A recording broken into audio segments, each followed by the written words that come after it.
Good evening, everyone, and welcome to tonight's live stream of our homebrew D&D campaign, The Darkness of Amon'Gul, a high fantasy campaign set in the continent of Creydor. We are the Conduits of Chaos, a bunch of D&D and gaming enthusiasts from Wales.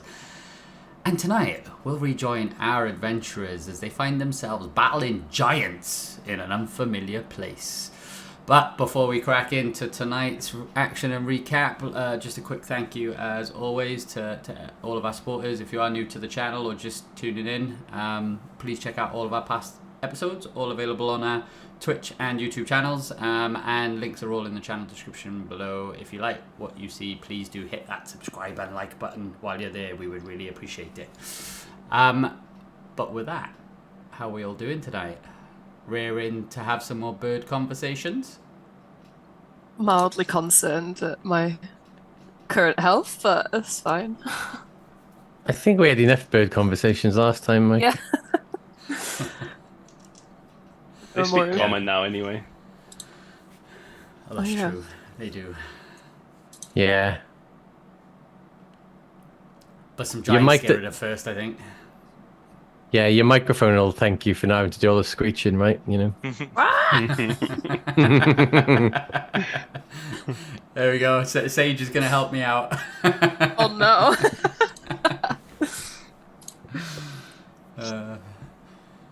Great. Okay. Yeah. So all raring to go, ready to fight some giants. Yeah. Yep. Yeah. Lots of energy. Yeah. I can see. As energetic as the thunder clouds that are rearing in the skies above you, right? Feeling that energy right now coursing through your veins. All right. Is that what that is? I will obviously go through the recap. It is going to be a fairly short recap because it was a bit of a battle scene. I don't remember that much and didn't get to watch the entire episode through. So if anybody did any cool bits, I only remember one really cool bit. If I do miss anything, let me know, and feel free to say at the end. But I'll just jump into last session's recap then.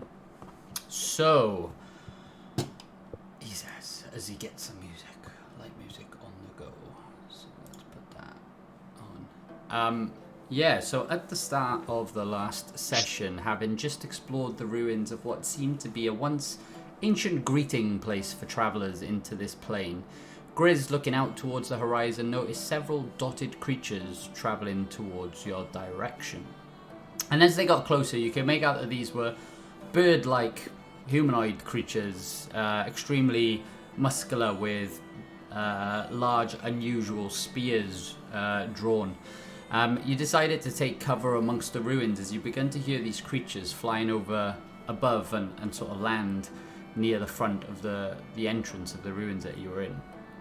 And preparing yourselves for any scenario, Drent cast Comprehend Language, and in doing so managed to understand that these creatures, as they seemed somewhat irate, as they aggressively challenged your presence for desecrating their ancient shrine and holy grounds, and asked you to leave the ruins. And in heading out to confront them, you find yourselves eye to eye with these large bird-like creatures, or Aarakocra as you now know them to be, who all seemed very muscular and battle-hardened, with scars and such on their wings and bodies. And the conversation started a little bit more intense and energetic as the dark brown with jet black tipped Aarakocra named Clack seemed to dominate the conversation. That is until a second, far more composed and disciplined Aarakocra with a lighter plumage speckled with hints of gold named Cleek recognized you as outsiders and calmed the situation down. And whilst remaining sort of serious and steadfast, gave you the benefit of explaining yourselves. And this is where Drent explained parts of your story so far and your journey to support the gods. And Cleek seemed somewhat surprised and intrigued by this, which seemed to calm the situation down as you all made some formal introductions. And so he introduced himself, the others, and that they were reconnaissance units of the warriors of Clack, investigating a bright white light that seemed to to emanate from this place, which, interestingly, Lovak decided to keep quiet. So, with the atmosphere somewhat more pleasant, as you'd all got to know each other, Cleek did say you would have to be brought before the Council of Zephyrs to explain your presence here, but that you would put in a good word, obviously, as you'd sort of desecrated their shrines and their holy place, unknowingly, of course. He also mentioned that the bright light could have attracted evil agents of the Tempest and suggested that you all shouldn't linger. And I think just in this moment, the other one that had been a little bit more silent now, Kleck, did notice that Sage had taken part of the ceremonial items that were on one of the shrines inside the ruins, and it did make them a little bit more irate. But again, the situation managed to calm itself down. But there was an explicit, you would have to answer to the council for your, I guess, crimes here, for want of a better word. And this is where, as you'd come to the agreement to head off to the Aarakocra homelands, your conversation was interrupted as the island began to shake beneath you, and as this happened, a strange mist and cloud seemed to fold over the island's edges as the wind picked up and the skies suddenly began to darken. And the somewhat panicked group of Aarakocra all began to take to the sky, shouting, "Giants!" as lightning struck one of the braziers, set in flame, roaring into the sky and badly burning one of their group. And that's where you saw 3 large giants, powerful and imposing figures, their skins a pale bluish tint, on the island ahead of you. And 2 seemed to be wearing, the natural armor woven from clouds, vines, and brandishing large morning stars, whilst the other appeared to be far more commanding and colossal, with an imposing physique and a large flowing beard that seemed to crackle with this electrical energy. And this one was wearing scale mail armor and brandishing a colossal greatsword with almost seemingly commanding lightning from its other hand. And this was a far, obviously, less cheerful greeting, as you found yourselves embroiled in combat with these colossal creatures. And yeah, we went through a few rounds where you managed to down one of the smaller giants. However, the other 2 still remain. And if I recall some of the cooler bits from that fight, we saw Sage change her appearance as this far more dreadful form seemed to appear, and I don't exactly manage to remember the same description, but yeah, it seemed to be, obviously, your facial features and everything seemed to get a little bit, would you say older or like darker? Just a bit darker. Yeah. But visually noticeable, yeah? Yeah. Yeah. More corpsey looking, I guess. Yeah, which perhaps only some of the group had actually seen at this point, because Sage was back towards the ruin entrance as the rest of you had sort of clambered into the battlefield. But yeah, this is where one of the giants did strike Sage down as well. So you did go unconscious, but then I believe you had a really cool ability which brought you back from the unconscious state, right? So yes, you find yourself on 1 HP. But yeah, beyond that, obviously there were some good strikes against the giants, and you seem to have the aid of the Aarakocra as well in this battle, and that's pretty much all I remember. So anybody feel like there's anything they want to add? No? I think One question, Mike. Sorry, go ahead, Sage. Sorry, unrelated. I think the stream windows have mixed up. They just all shifted around. Yeah, I just got disconnected. Oh, yeah, Mark got disconnected. Thank you for noticing. Please do call that out as that happens, because I had not noticed that at all. One day we Thanks, should Soph. make it stay that way, and we should do each other's characters. Who's who? Ooh. Just take all the nameplates off, when everybody knows who everybody is. Amazing. Sorry, and Grizz, you were. Yeah, one question. What if I don't want to answer to my crimes? I don't see why I should have to. That seems ludicrous to me. Well, that's a conversation you can take up with the Aarakocra, I guess, after you've slain the giants. If you Okay. Okay. But yeah, fair point.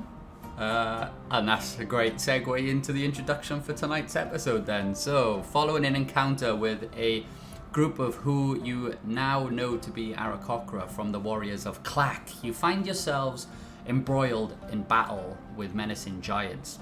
The air feels charged, causing a tingling sensation on your skins as lightning randomly strikes the ruins around you. And with one smaller giant slain, 2 remain as they ferociously look down towards the group with nothing but destruction, it seems, in their eyes. And this is where we'll pick up tonight's session and join the top of the turn order with Lovak, who is not here at this point. So I will defer his turn a sec because I knew he wasn't going to be here and said I'd take his move, but I haven't loaded his character sheet, so I'm going to jump straight to Cleek a minute as he finds himself face to face with this giant in front of him, and he is going to make just a sort of melee attack with his beak and his talons. And he's going to do 3 strikes in, and I just realised this music could probably get a little bit more intense, so let's switch that out. Wait, it's just that easy for us, right? Like, this is how easy the guy's going to draw. Yeah. Exactly. Makes sense.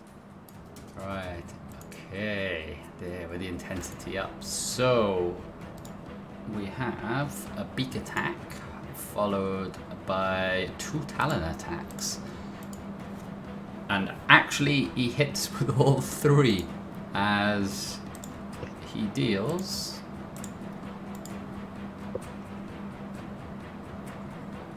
a whopping 30 points of damage. Nice. As you just see Cleek just like really getting in there as if, fearless.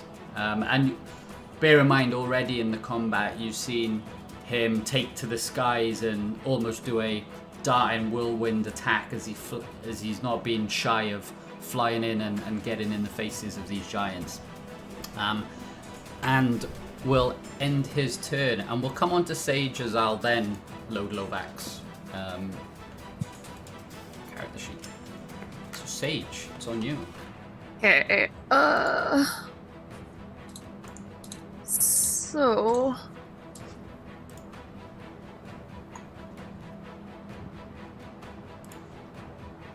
I'm gonna use Eldritch Blast.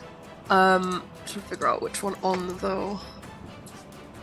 I'll use it on this little one here, because hopefully that's a bit lower health wise. So I've got a range of 300 feet. No, just about then. I think it can reach. Sorry, I think this is the first roll that I've had where I need to actually do this. Do I need to roll the hit DC and then the effect? Yes. Okay. So your hit needs to be higher than their armor class. You can click in the roll 20 as well, so if you can click on the red button for damage as well, like where it says Eldritch Blast in red. So the hit has come through, which is a 19 roll, which is great, which I confirm does hit. Do you not Okay. get 2 attacks, by the way? Yeah, I get 2. So I'll just roll both hits now. Roll the first one first, and then the damage, and then roll the second one, yeah. Because you might obviously kill on the first one sometimes, so Yeah. sometimes better. So yeah, as you've sort of got it up from your slightly weakened state. You because you've got a level of exhaustion as well, haven't you? What's the first level of your exhaustion? Ability Just checks, isn't it? remembered. Oops. It's ability checks. Sorry. Okay, so that's fine. So if that doesn't give you disadvantage on your attack rolls, that's absolutely fine. So yeah, the first you get up and this beam of energy, you seem to focus and hits the side of this giant as you hit it for 7 points of damage. Okay. I'm gonna hit him again, but I forgot there's something I can do if I hit him, which I'm a little bit annoyed that I didn't think about this.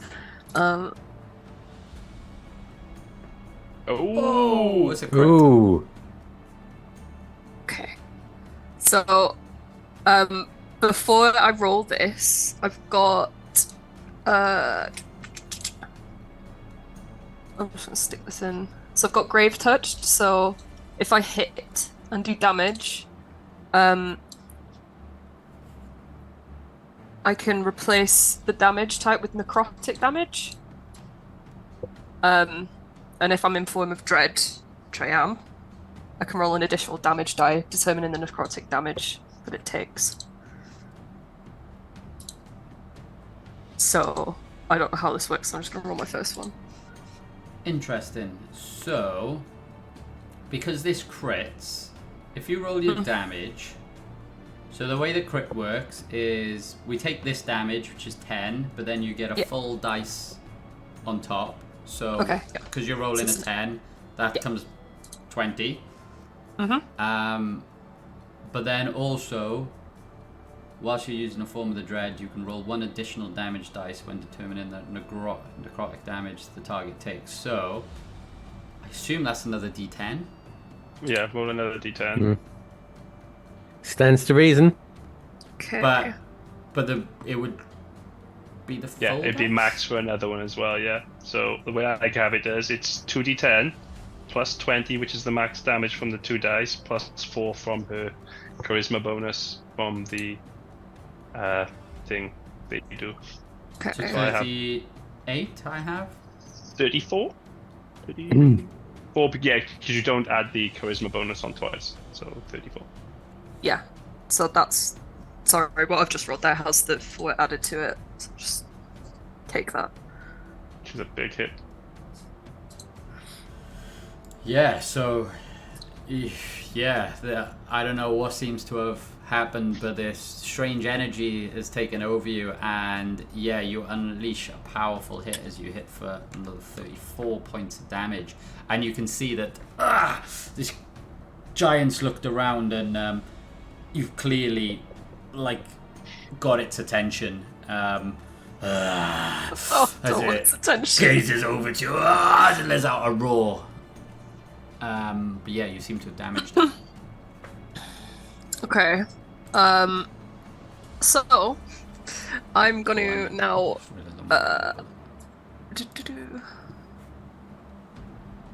so I'm gonna run to here. Wait, how far away is that? 30 feet? Yeah, I'm gonna run here. Yeah.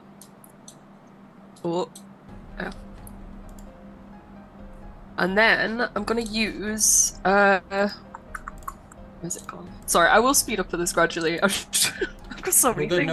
no rush at all. Where's it gone? Okay, so I'm gonna use Face Step as a bonus action. So it's just one of my racial feats. So it's up to 30 feet teleporting into an unoccupied space. Because You would have had movement, though. Oh. So you could move first if you still want to teleport after. That's fine. But just so you know, you would have had whatever your movement speed is, because you got up during the last round, not this round. So this is the start of a new round. Okay. So I've just moved 30 feet, so I can teleport another 30 feet, right? If you want to, yeah. Yeah, I do. I don't like that I've got its attention. Oh, can't see that, can I? And that's off the edge of a cliff. That side of the building's crumbled down though, isn't it? Maybe you could see through it. If Mike's kind enough. No, it doesn't have to be. sure. You can see through the window. You through could go other into window. the building as well if you wanted to. Is the entrance open for the building? Because I didn't know if it had like collapsed in on itself. You've got line of sight through the windows there. No, so wherever you want to go there's absolutely fine, because the eastern side of that ruin is broken down, as I mentioned, so in the previous session. So Okay. almost forget that the right side of that building even exists. Okay, cool. Yeah, I'm gonna go over here. So about there.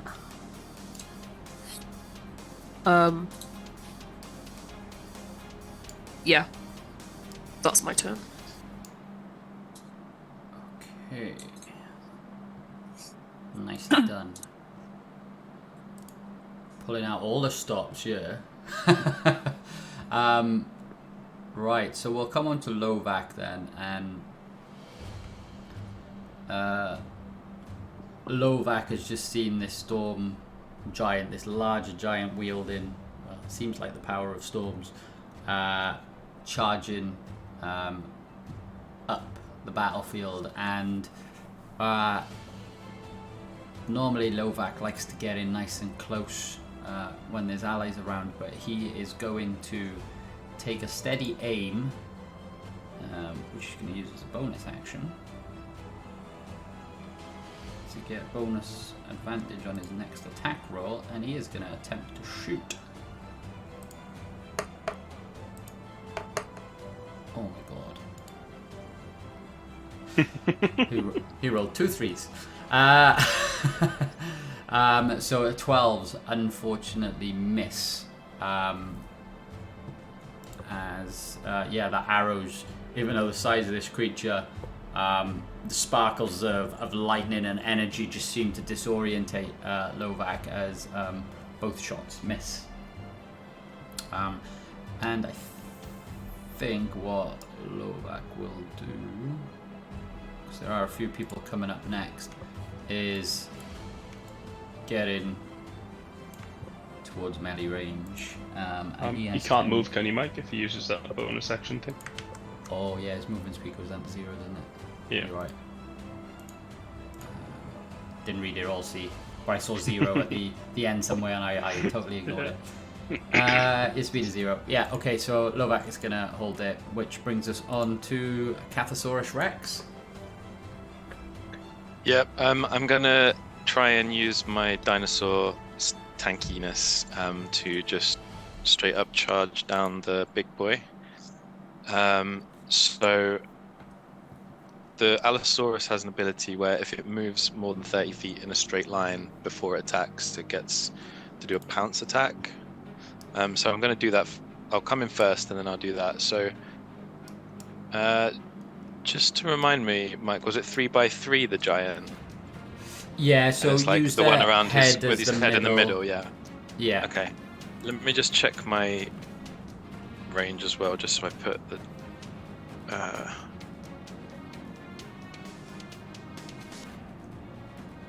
oh, it doesn't say on here, does it? That's fine, I'll just put him next to it. So, yeah, I think it's about 40 feet away, and I've got 60 feet movement, so I should be able to get the pounce attack. Oh, what's going on here? Hang on. Let me move. There we go. If I go here.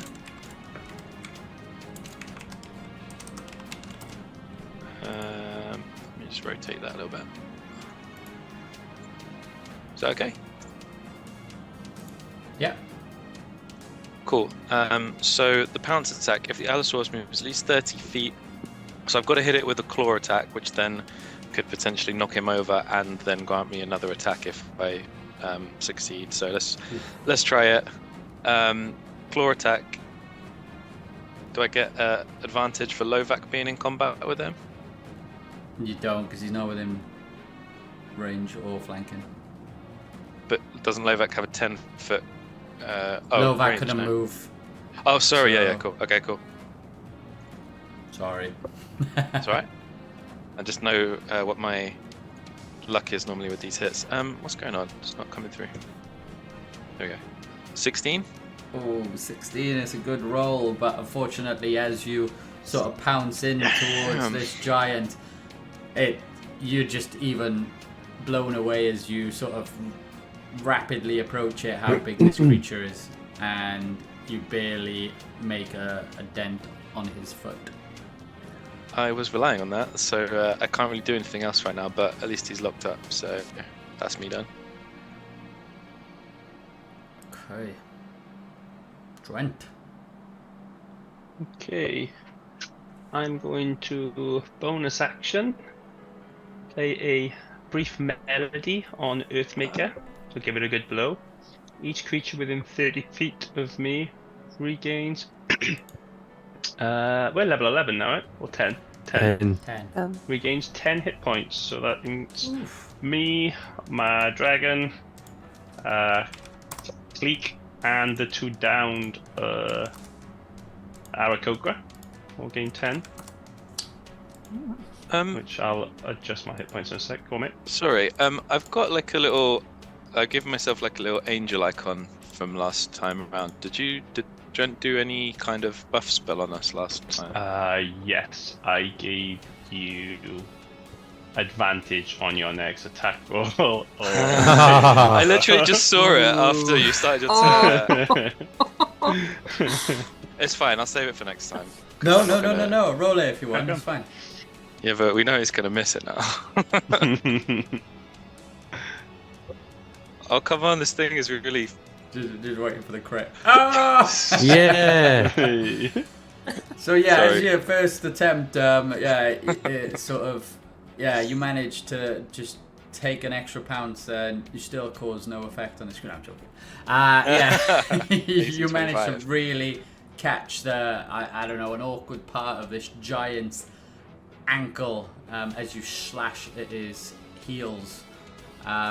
And it managed to destabilize him. You said he is not prone? No, so he'll take the damage from this, which will be coming through now. He says so 8 damage, and then he has to take a DC 13 strength save or be knocked prone. And if he's prone, then I can bite him as a bonus action.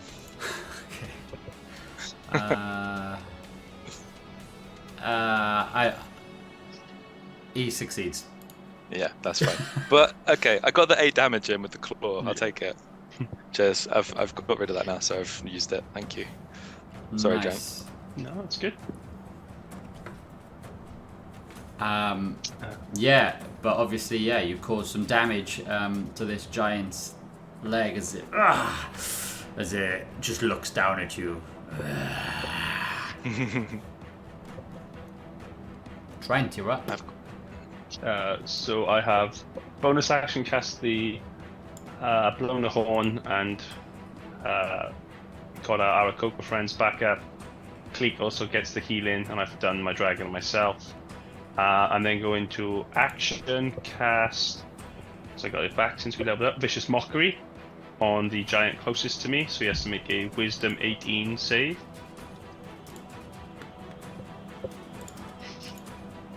Oh, 18 succeeds. Damn dirty rat. So that's going to conclude Drent's portion of it. So then Fang is going to fly around to... Oh man. Fang's going to fly around to here. You'll get the hang of it again, Trent. That was, what was that, like 5, 10, 15, 20, say 25. And it's going to make 2 attacks flanking with Cleek. And I knew I forgot something. It's going to take Has me a Drent little bit moved as longer, well, but- sorry? Yeah, Drent is on him, but I'll put him back on there now if you just give me 1 sec. Sorry, mate. Oh, okay, so you're still flying, yeah? Yeah. You haven't left range. No. I forgot to load up the Dragonel's monster stat. So it's going to make 2 rend attacks. Hopefully this comes through. I can't do these with advantage, so I'm just going to do them like this. So this is the first one. Oh, 2 nat ones. Probably bites Dread in the bum. And then the second attack. Oof. I can't see those either. Oh, and he does terrible. And And then he's going. Go on if you want to describe them a sec, and then I'll do the rest of his movement. Yeah, so as that happens, fang just gets a little too close as this giant seems to move around and just manages to barge you as you take 1 point of damage. As you go on. Is it me, the Dragonelle, or both? Oh, it's a good point. As I don't want to destabilize you, I think it's a bit harsh, but yeah, let's say the Dragonelle takes 1 point of damage as it accidentally catches this wing. I don't know, on the side of the Morning Star that just seemed to swing unexpectedly. Nice. And being slightly grumpy and reeling after that, he's then going to fly off this way, or 5, 10, 15, 20. So about here with Drent on top. I have an ability not to take opportunity attacks. Mm-hmm. Yep, and I am still 30 feet up in the air. And that ends my turn, thank you. Okay. Which brings us on to Kleck, who is going to switch his attention to the larger giant and just double check.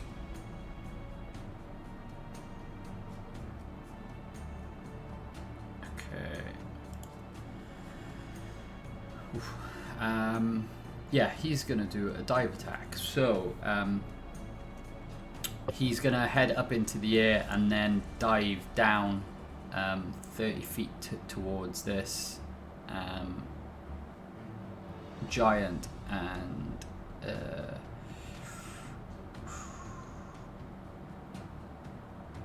melee weapon attack. Yeah, it's gonna strike in with charge in with his lance for 15, and it misses as he flies straight towards 1, 2. So yeah, he's gonna go there.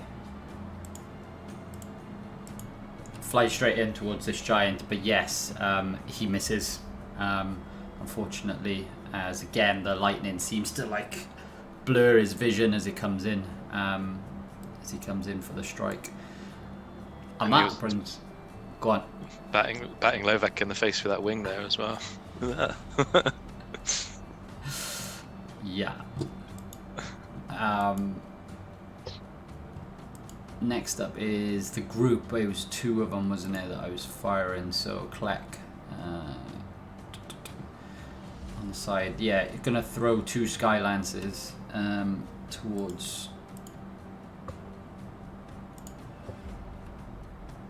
Yeah, you did them as 2 groups last time, right? So you did them like the top left group and the bottom right group. But I did them on the same turn order as well, didn't I? Yeah, same turn order, just as 2 separate units as attacks. Okay, the first one misses. The second group, unfortunately, also misses as they realise that they're running low on their lances, so they're gonna fly in for better combat range. I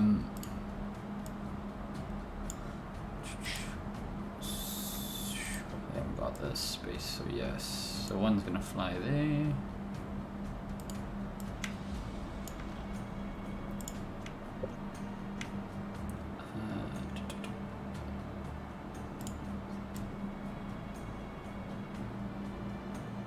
Is that? Yeah, that is. So that's in range. That's in melee range. And then he's not going to be able to make it into melee range.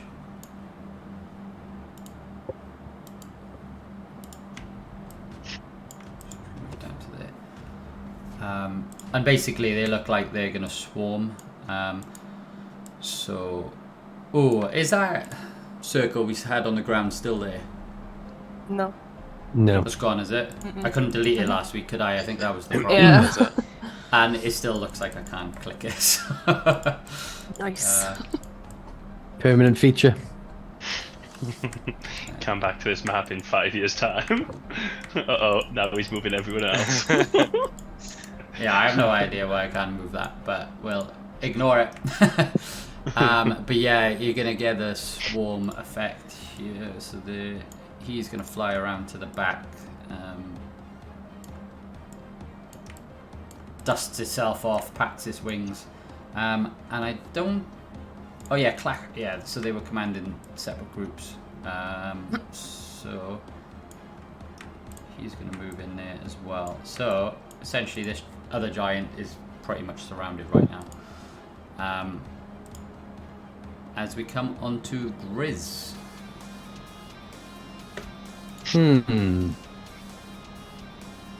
All of a sudden, there's like loads of people around that big storm giant there, right?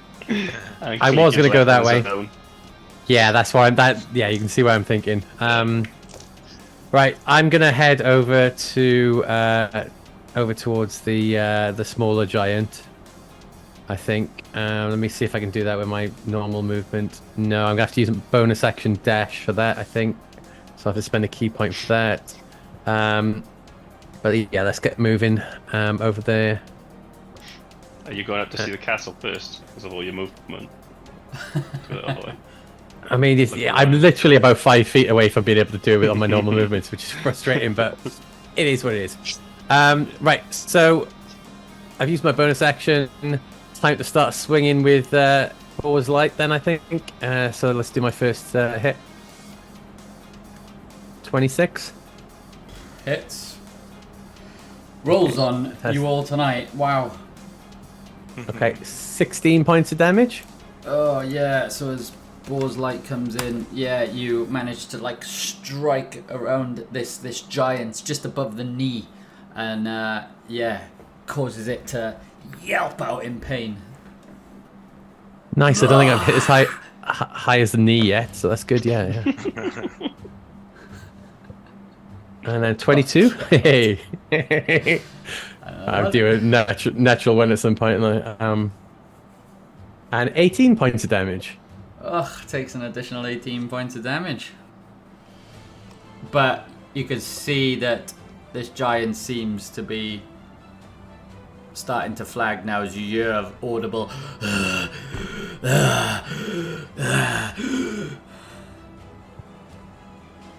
Okay, that's me done. I'm satisfied after I hear that grunting.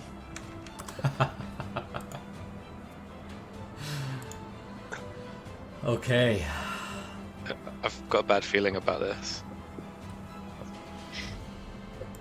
Yeah? Is the giant going to have some sort of like smash melee attack that just gets everyone in? I'm expecting some sort of spin, I'm not gonna lie. Yeah. Well, Cathbad, you've never known Grizz to be somebody slow on the uptake, right? I like how all these birds are flocked in. Yeah. Sad day for bird kind. I've just used my once a day AoE heal as well, so they're not coming back if they go this time. Yeah, I mean, he looks everything like around him, but kind of seems like he wants to shrug it off a little bit as he seems to once again reach to the sky and lightning fills its hands. You haven't made it easy for him as he's just sort of, his eyes are looking around.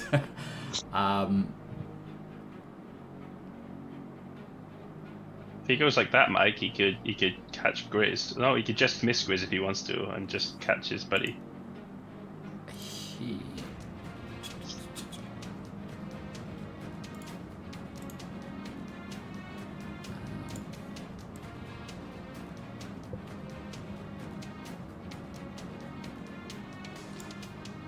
One moment. It's really not a nice one, is it? Like, there isn't a really good opportunity here.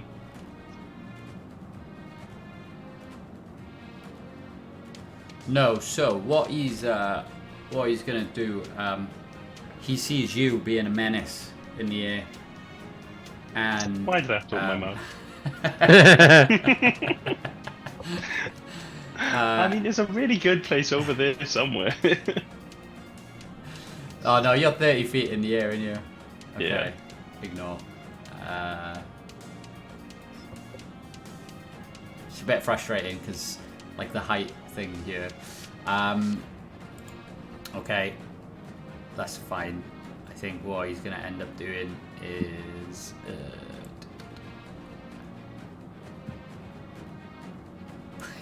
you haven't made it easy for me. So he is just going to look at a point that he can see. And he seems to stop as he looks down towards Cathosaurus, who first charged up to him, and just switches to his greatsword as you see this huge sword lift up. This is giant now. This sword is at least 20 foot in length, and you just see this entire thing move up as it strikes down towards you. And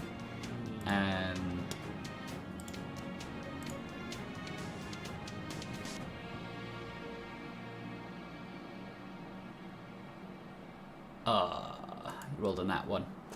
Oh no! Yeah, but let's not count our chickens. Stab yourself in the toe. Let's go. He's got plus 15 modifier, right? As he sees, what is your AC, by the way? 13 as a dinosaur. 13. So it still hits, but as he does it, Nat 1 always misses, right, on attack rolls? Oh yeah, you're right. Actually, you're right. Yeah, the modifier doesn't count. So he ends up catching himself for 1 point of damage. That's right. As he sort of drags the sword up, and he's just a confusion about all of you swarming around him. Actually, just deals 1 damage to himself. But And the sun got his eyes looking upwards. But as he brings it up again, he comes down to give a second strike. Oh yeah. Can't believe he rolled on that one. It's a rarity for one of these big boss monsters to roll a 1. Yeah. So 24. Yeah, that hits. Yeah, that's a bit. Okay, and as the sword comes down, it strikes you on the head for 28 points of damage. Ouch. Wow, that's a chunk.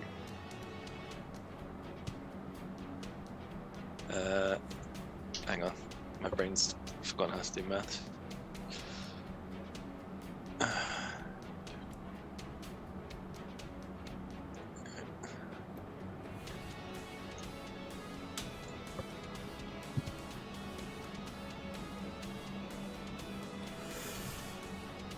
Okay. I've messed up.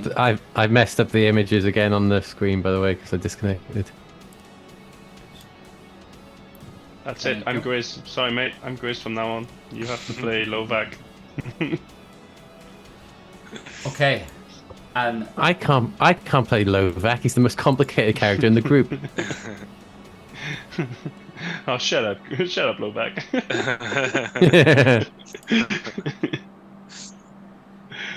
I wish I could play Lovac. okay. So that is his turn. And now we come over to the other giant, who takes a look at you, Grizz, and whilst obviously had its attentions drawn to Sage, decides to attempt to... I've got the wrong thing here, haven't I? Yeah, I have. Yeah, attempts to pick you up as it did before. Even though knowing dexterity is your better ability, can you give me a save and throw, please? Okay, will do. Ooh, 14. 14. So that fails. As he grips you and throws you through the air, flings you through the air. Basically right into the air, like pretty much like this direction, so you're gonna land around there, but you go around 60 feet in the air. Where am I going to land, sorry? So you're gonna land around there. Okay. But can you, as you've just gone 60 feet in the air, Actually, use my slow fall reaction. Can I use my slow fall reaction? For the first time, probably. As in you are this 60 feet in the air, I was just about to say you start to hurtle towards the ground. Do you have a reaction? Yeah, slow fall. I reduce falling damage by 50. So unless it's over 50, it won't be. So okay. So you I've been managed mildly to inconvenienced. yeah. As this giant looks completely confused. As it just seems really frustrated as it. I think Lovak is here, by the way. I just want to put a message in, but it's something wrong with his camera. Yeah, cool. Did we say I was going to move to about you? Yeah. Yeah, that's right.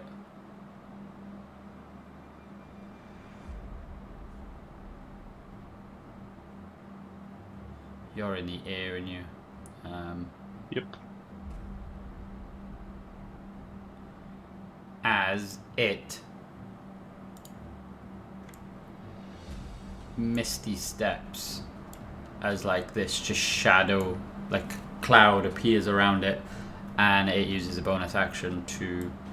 I think there was all right. Are they shaking arms, shaking hands? Or is the tap him on smaller the one shoulder. just going, Consoling him. Yeah, you'll be okay. Hang in there, big guy. Why did you stab yourself in the toe? Like, the sword's 20 foot long. As you all now seem to be like converged together as you're like fighting at the heels and feet of these giants. And yeah, I don't like it. To the top of the turn order with Lovak. Oh, it does say Lovak is connecting to audio. Oh, says he's in. Lovak, you there, mate? Hey. Yeah. Right on cue. Nicely done. So dramatic, Lovak. So dramatic. Sorry, mate, your 6 seconds is over. Next person. Camera. Yeah, your sound has gone distant as well. I had to do an update before I came on you on the software you use. Maybe you have to do the same. Yeah, browser. We can't really hear you. I'm not sure what it's like for anyone else, but we can, while you're trying to figure that out. Oh yeah, that's better. Cool. It keeps switching. Oh yeah, she switched again. Again. That's annoying. Who do I kill? So I could just make out what you said then. Who do I kill? Well, both giants are now on top of each other, and you've all swarmed around their feet. Okay, I will move in.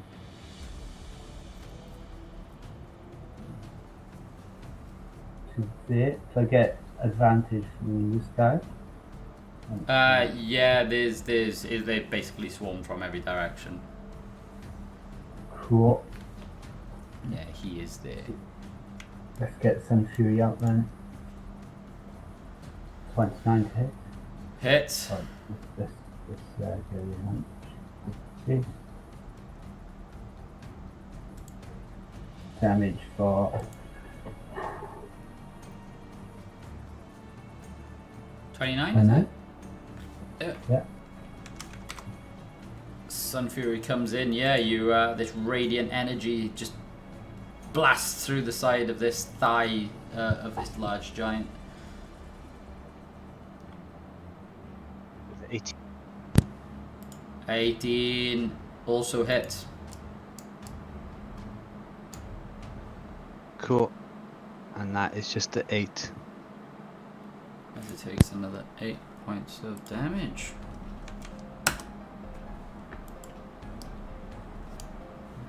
That is it. That's it. Amazing. Some beefy hits there. Okay. So we'll move on to Kleek then, who is up next. And yeah, just seeing all of this unfold. Kleek. Has he got the distance? Yeah. Kleek travels about 20 feet in the air and then charges down to the side of this giant. I took him too far. This one. As he does a similar attack to Kleek earlier with a dive attack, and he's going to charge in with his lance. And he misses. Don't think. Oh no, he's got advantage because one of the other ones is the other side of him, so that's fine. Actually hits with the second hit, which is great. Hey, let's go, Kleek. And because of his dive attack, gives an extra damage on top. And as he dives in, this lance seems to, with the pace that he's charged in, just cut straight through the center of this giant as it takes 29 points of damage. And as Kleek, as Kleek releases, sort of stands on his shoulder and pushes the giant to the ground as it falls and dies. Good work, Kleek.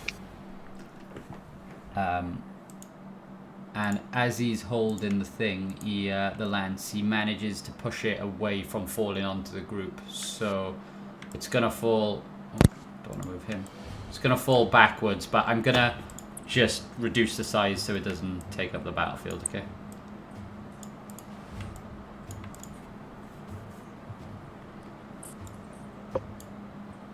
Which brings us on to Sage.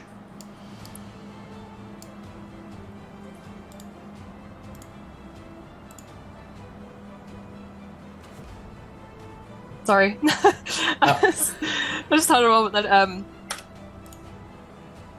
just a suggestion as to why Lovak's stuff might be cutting out, but I could be completely off point.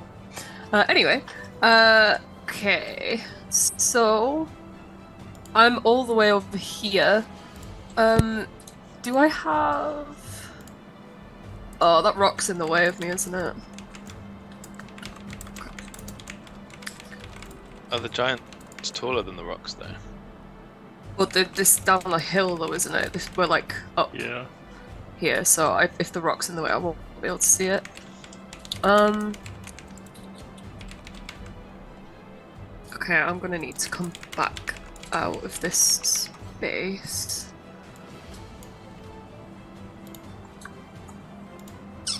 I'll climb in through this way, kind of, because it's just rubble and stuff. It's going to limit your movement. It's still not great terrain because not worth the it rocks then. crumble down. Okay, I'm gonna use a phase step again. Just to get out. So Just one thing to note on that: if it's from the feet, they touch. It's only free once per long rest. Other than that, I've got spell slots. Oh, does it? It just Yeah, it's not at will. It just says you can use this 4 times per long rest. Oh, yours may be different then. do If it's you from want me to Fey see? step, from Fey touched, it's. I'll get up. I got my character as well. Feats. You might have a special one, right? Yeah. Maybe,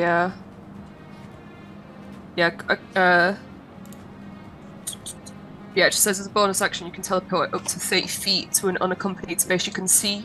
You can use this 4 times per long rest. Oh, nice. I'm happy about that because I was worried for a second then. Alright, I'll use that to. Yeah, it's got 4 boxes to tick off. Yeah, it's fine. I'm gonna go here. If that's alright, if this is a place I can get to, just inside. Because I should be able to see. Yeah, that's fine. Yeah. Is that alright? Okay, cool. We're just in here. And then I should. Yeah, okay, I've got line of sight now.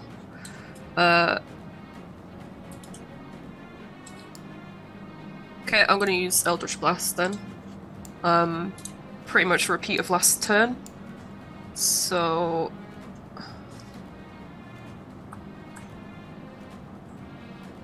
I'll do the necrotic thing on the first go.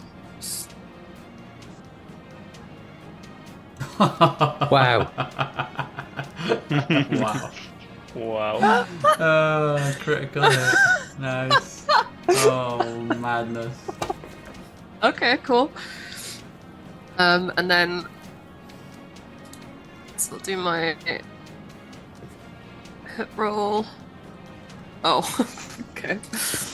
And then That's a 1 roll. Ouch.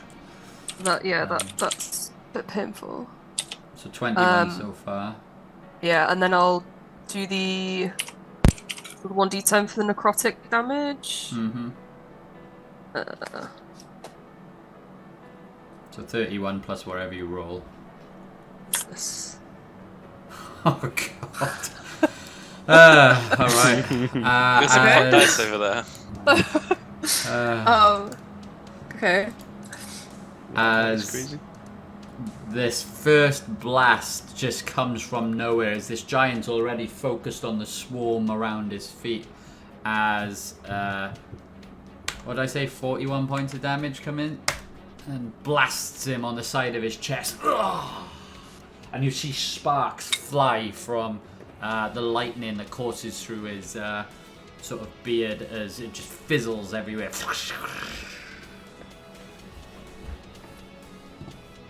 Cool. Okay, so I'm gonna do my second Eldritch Blast hit. Wow. That hits, and then Good rolls. that was nearly a crit fail then. 26, yeah, hits, so takes another 12 points of damage from the second blast as you just pop him again directly in the chest. Does not seem happy. And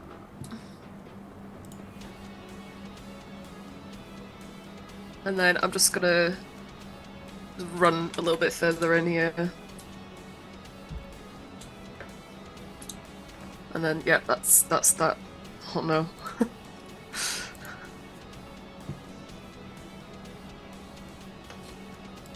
Okay. So I say it, yeah?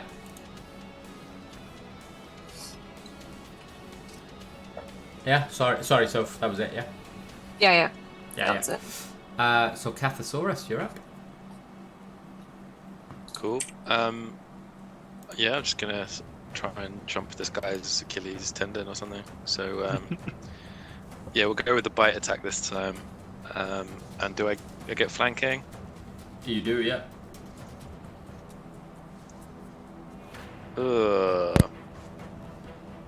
That's not gonna hit, is it? A 16 was a miss last time.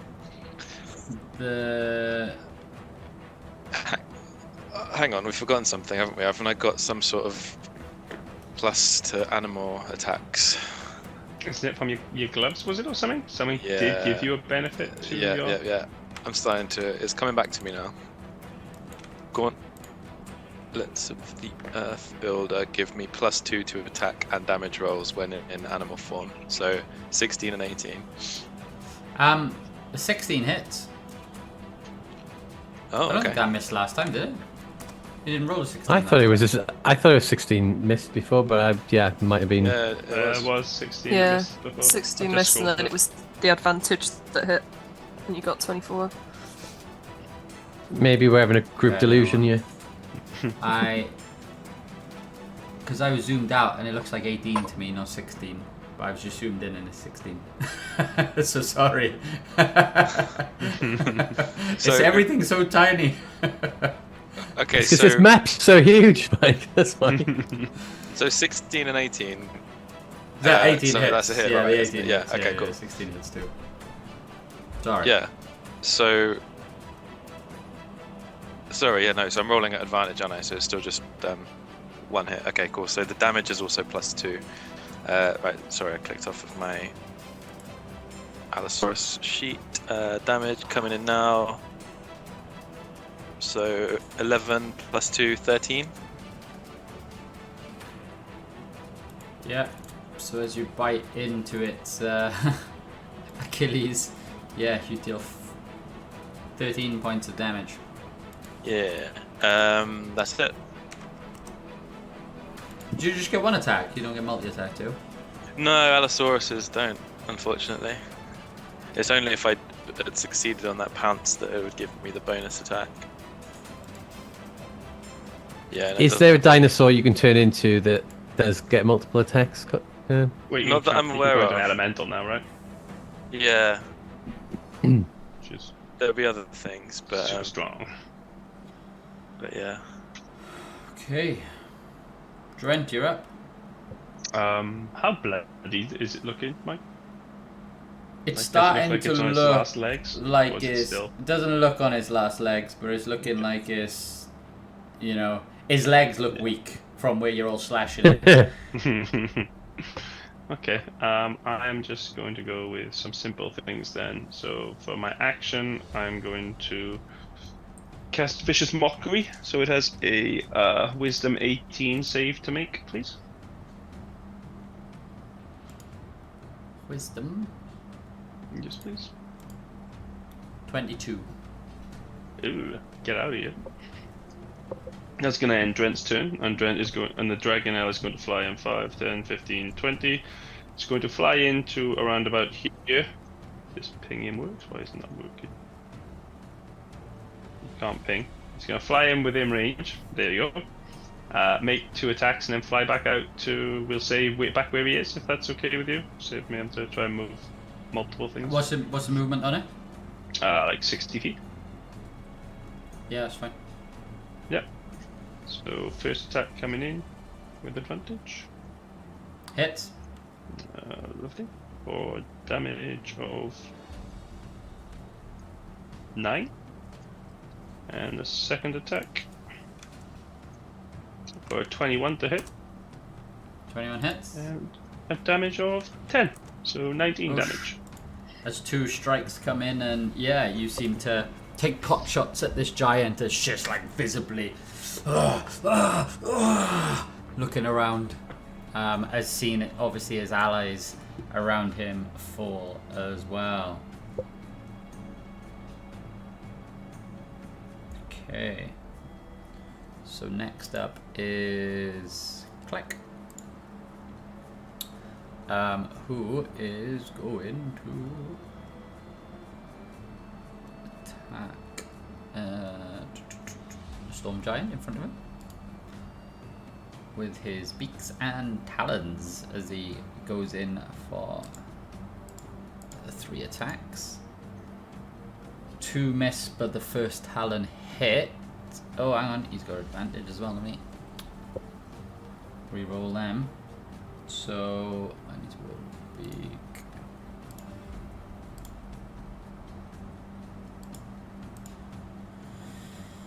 So the second beak, so the beak misses, but both his talons hit as he just starts to gouge in, sweeping around the legs of this giant. As he deals 21 points of damage. And that is the end of his turn. As I think then, is there even any room for these other birds to come in? How big's the Allosaurus? It's 2 by 2, so it's Okay, so it's large okay. beast, yeah. So, okay, this one's going to swing around here. 5, 10, 15, 10, 10, yeah. This one's going to swing around the back. It's literally swarmed now. And I think the other ones are all in range. Yeah, they are. Okay, so they're all going to do similar, but they got... yeah.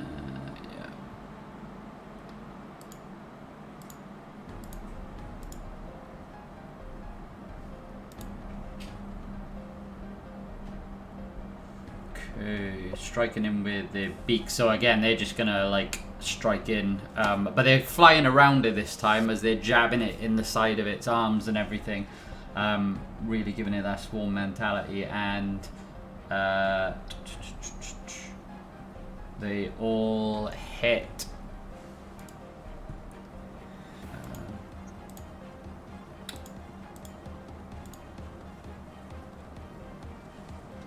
So I need to do 4, because there's 4 of them hitting you.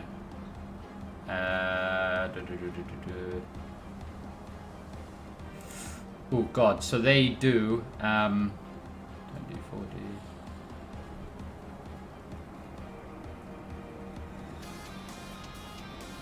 $54 points of damage collectively as they just harass this giant, and you can see now that it is like looking like it's in pain.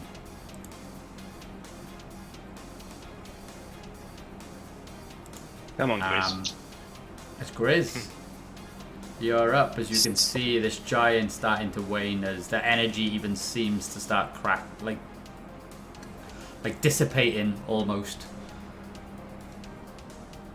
So, having had an enjoyable trip up into the air last time, I'm keen to get back into things. So I find the last spot that I can squeeze in, right beside Cathosaurus Rex, and swing at the giant with Boar's Light. So I'm assuming I get advantage. Let's try just to make sure I get, if I don't go crit. Oh, 22 and 23. So, and then damage. So 20 points of damage. Yeah. And then going for another swing with Boar's Light. So let's see if I can get any higher than that. But 16 should be fine, right? But anyway.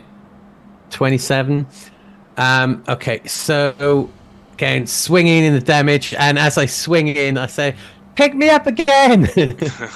And do 17 points of damage. As you see her look down towards you. As you said, 17 points of damage.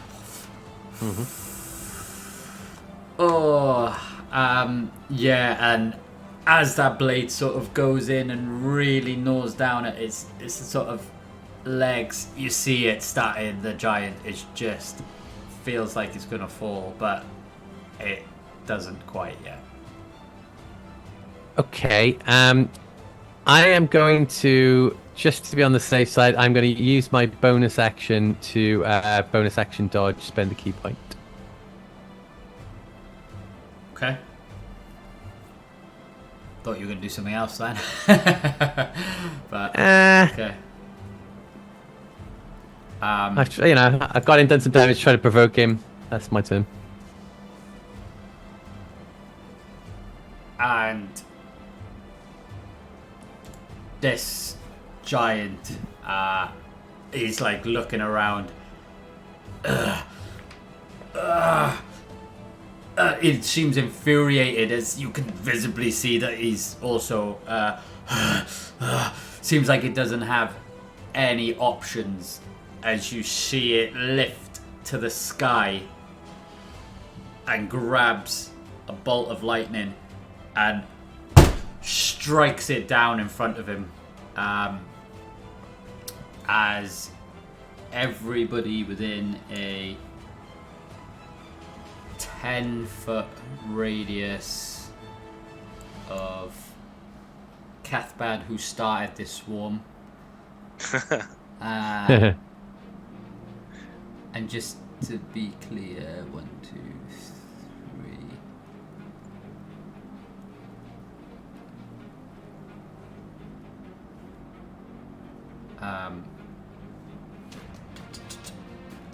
Hang on. Just gonna find the exact point where he's gonna put this. 1,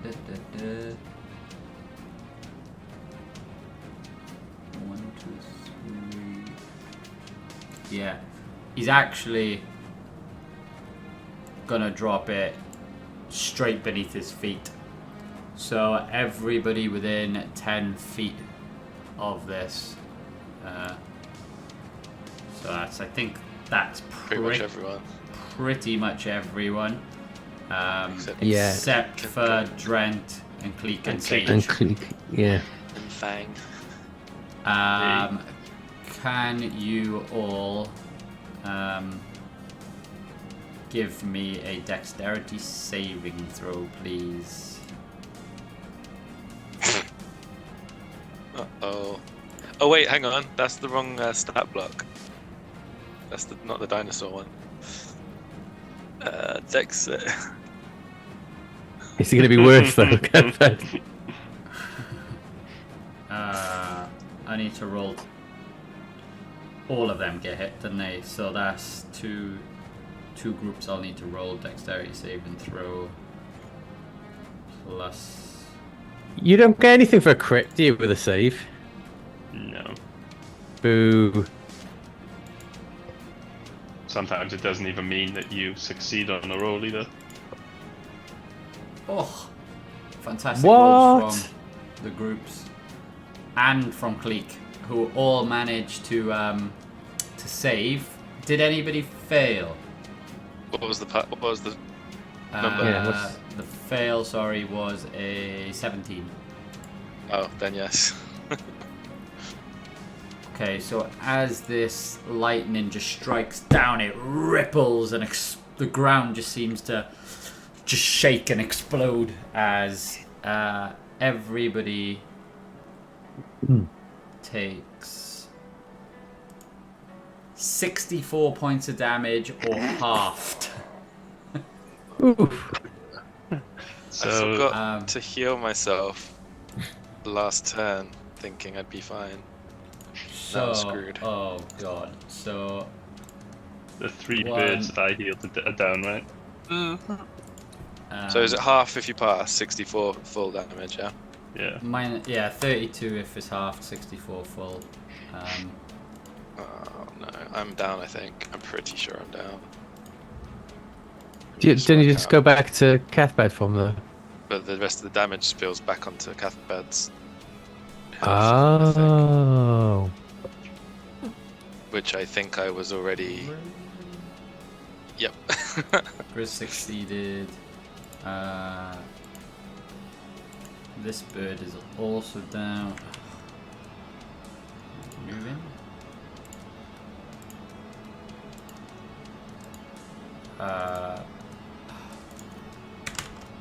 They're lucky they all saved. I've just looked, like, I've only got 73 hit points maximum. Like, 64 is a hell of a hit. Yeah. I'm down, Mike. I need to be back as Cathbad, and I'm also dead, unconscious rather. Okay. I think even if I would have healed, I would have been in a bit of trouble, to be honest. Yeah. Okay, you should have your token back now. I'll just put you back there. Thanks very much. Yeah, that's fine, isn't it? So two of the birds, two of the Aarakocra do fall to the ground. The other ones seem to have survived as, one of them goes, "No! Clack!"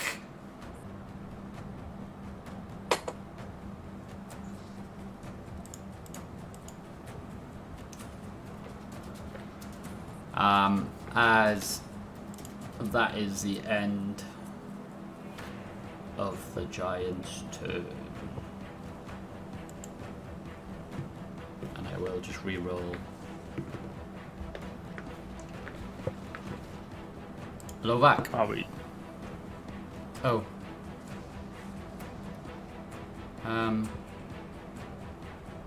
We'll carry on. We'll finish this round of combat.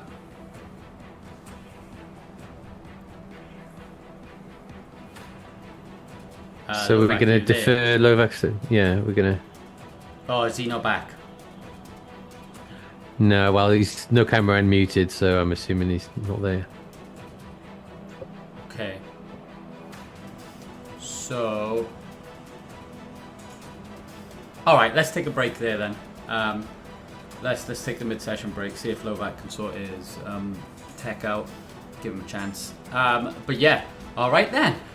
Oof. So that was Inted's first half of the session. A nice little way to end that first part as well, with a devastating lightning strike across the ground. But yeah, we're going to take a very short break there. We'll be back in about 5-10 minutes time. And yeah, we'll all see you for the second half of tonight's session. Okay, welcome back, everyone. So yeah, we're just taking our mid-session break, and we're gonna kick straight back into the action. So the team have just been battling, what, 2 giants? Well, 3 total if we can include last session. So, but they've done a great job in basically bringing these giants to their knees, and currently the largest and most colossal of the giants is currently swarmed by, I think, everybody on the map except for Sage. But he has unleashed just a devastating blow right before we took a break, as he took thunder from the sky and smashed it down into the ground around him, and yeah, managed to kill 2 of the Aarakocra who are supporting you in this battle, and injured quite a few others. I think Cathbad fell unconscious as well. So with that, we are going to return to the top of the combat and turn order as we come to Lovak. So, Who's yeah. back? roll 20's not yet. Sorry. Give me a second. No worries.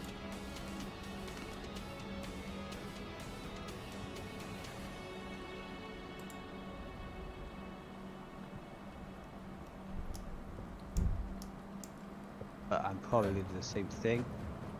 So I will strike with Sun Fury. This time you're gonna kill it though, yeah, Lovak? Of course. Never in Just doubt. FYI, you don't have advantage anymore because the giant is no longer flanked from your direction. Okay. Can I move?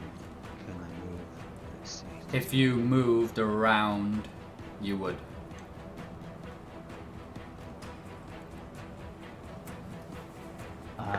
Oh, they're dead. Alright. Mm-hmm. Yeah. Yeah, I'll pivot around and get into the tree. Opposite Grizz. Yeah. Cool. I should do that. Sidestep. Duck and weave. And then Stun Fury. Give me to the kidney. Very still coming through, sorry.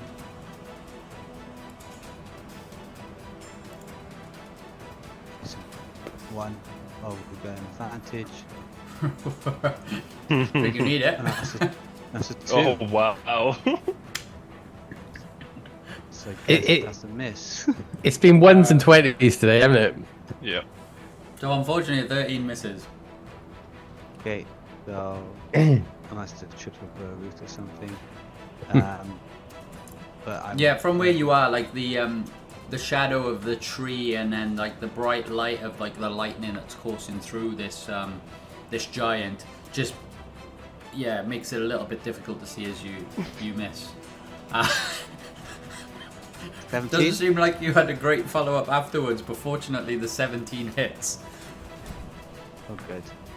Oof. What? What's going on there? No, that's something plus 24. So I don't know with a plus 20. Oh, it's 24 sneak. Wow. Sneak attack, yeah. That I do get. I just got a -3 from the whole thing. Yeah. So 32. Nice. Wow.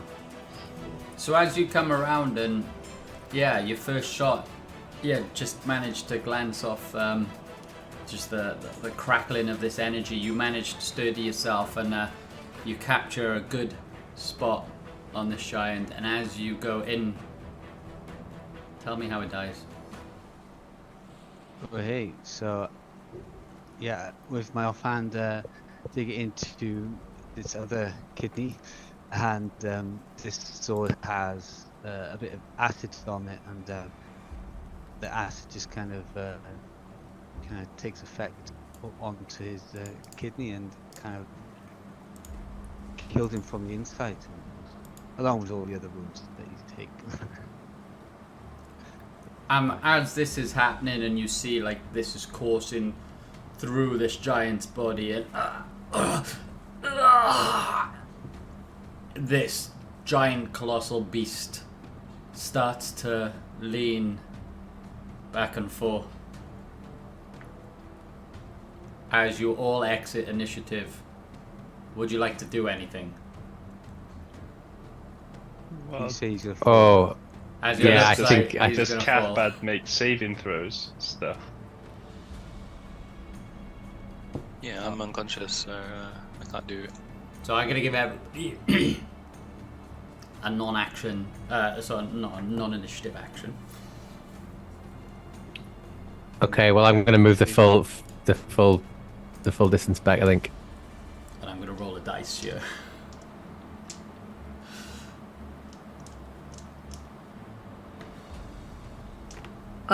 While that's happening down there and people are figuring their next move out, I'm gonna move into the back corner of this building again, where I originally stole everything at the start.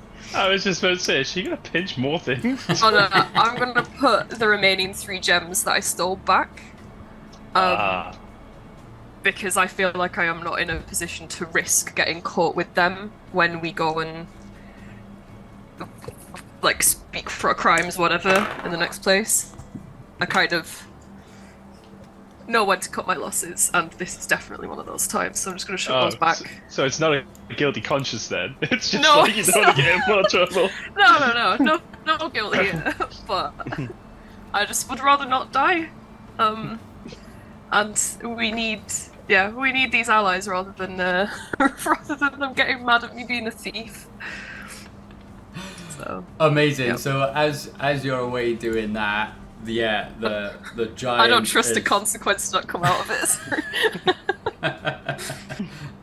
Well, yeah, and I guess you already have to answer for your the bit that you did get caught for. So, yeah, this giant just is wobbling, and as you all sort of flee, as you see this giant colossal beast just about to fall, everybody bomb bursts you out of there, but Kleck jumps in, and I did roll a d20, and grabs Cathbad and drags his body away as Thanks, the Clark. giant falls to the ground. Thank God he goes that way. I was gonna say otherwise could I do the same for one of the Aarakocra? I was going to grab you, Cathbad, but you didn't turn into a big enough eagle to save me, so... This serves you right. I can't comment on that. I'm still out. If we are out of initiative though, Mike, can I? Oh, you're out of initiative now, yeah. Can I attempt to fly down and stabilize the one Aarakocra with my action, and then bonus action heal the other Aarakocra? Go for it. So he comes back to 1 hit points. Yeah. I'm not sure if I do a medicine check or something to. Yeah, if you can give me a medicine check, please, just to see, because these are creatures you're unfamiliar with. Yeah. Sorry, just marking off my spell slots a sec. And just confirmed, you said you're healing one though, yeah? Yeah. So bonus action to. I don't know what the heal is called. Bonus action to healing word. To heal the one furthest away from me for 1d4 plus 5. So I'll just give you that. The one furthest then- away from you. Yes, because I want to fly to the closest one to try and stabilize him. So The medicine the one closest to you, you see, is a little bit more prominent in the other one, and was commanding the other two, and it's the one where you would have realised he was shouting, because I think he fell earlier in the battle where you were fighting the other Cloud Giant. That's the one where he shouted about his brother, so just so you know that before you make your decision. If you carry on doing it, it's the same. Yeah, I would have gone closest to furthest, and I only got an 8 on my medicine check. Okay, so the one comes back up. To the one furthest away. It sort of brushes itself off. And I would just say, help me stabilize him, quick. Unfortunately, your medicine check fails as you're sort of looking around his body, and you don't quite know what to do. What are these things sticking out the side of it? These aren't arms. As like there is ruptures up his sort of wings and through his side where the electric, or that thunderous energy has just coursed through his body, and quite dark and pale in places. If it comes back round, obviously I'll heal the other one as well. But I don't know how you want to do it. That moves it down.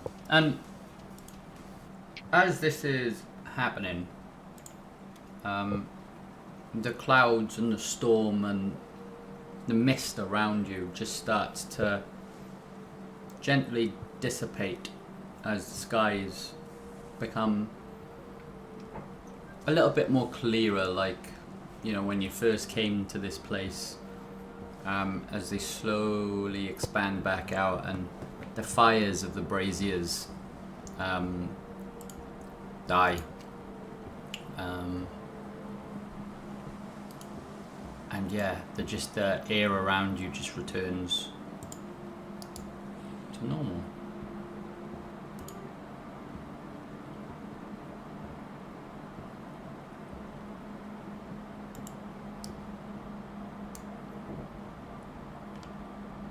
But yeah, in this moment, as Drent, you've obviously run over to help. The one flies over towards the one that you haven't healed. No! Clark! My brother! No!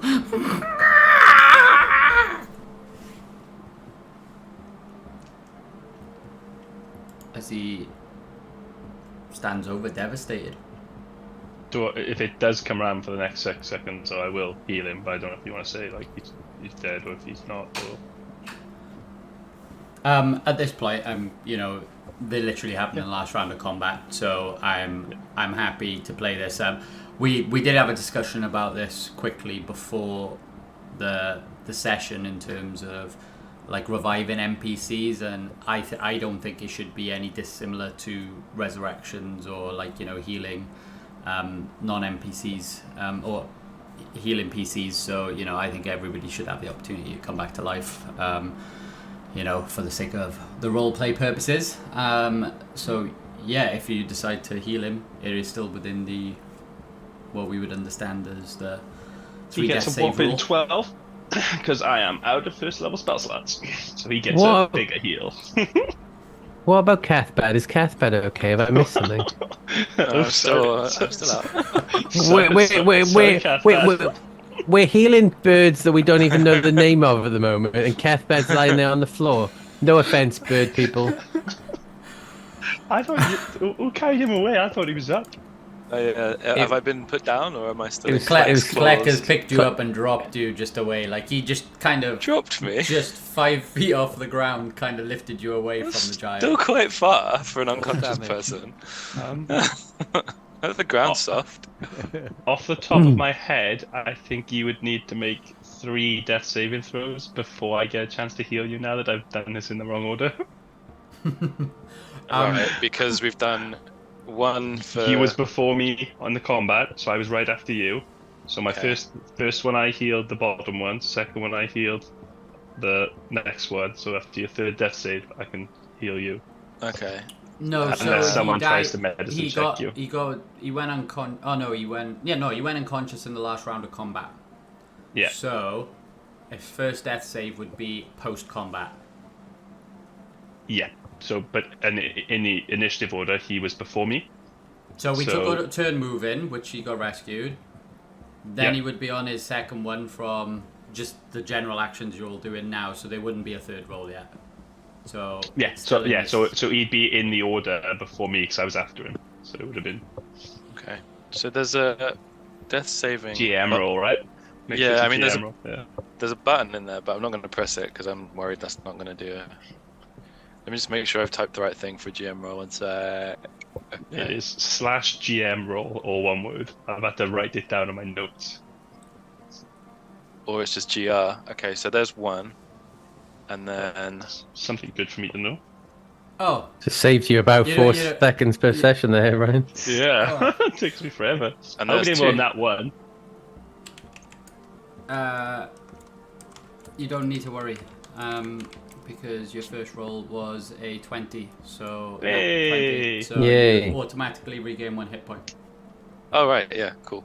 So, Alright. so in Dren's mind now, like he saw you getting up, he saw you were strong enough to get up. He totally didn't mess it up completely. So fortunately, you don't even have to remain weak. You just get Hi, straight guys. up with 1 hit point. And then do I take 1 damage for falling from being dropped by Clegg? I asked. I stand over Cathbad, check that he's okay, and then use my self-healing skill called Wholeness of Body to heal 30 points. Wow. Grizz. Is my character a bad person, do you think? Because I'm not, obviously, right? But maybe Grizz is. So, Where does the one end and the one begin? Yeah, that's very blurry, very blurry. I put my hand out thinking that Grizz is going to help me out, and then when I noticed that he doesn't, I then put my own hand on my shoulder and do cure wounds on myself and pretend that I was going to do that all along and not reaching for help. So yeah, I'll do that at first level. Wait. Oh, I didn't use that many spells. That's cool. Right, I flew through them.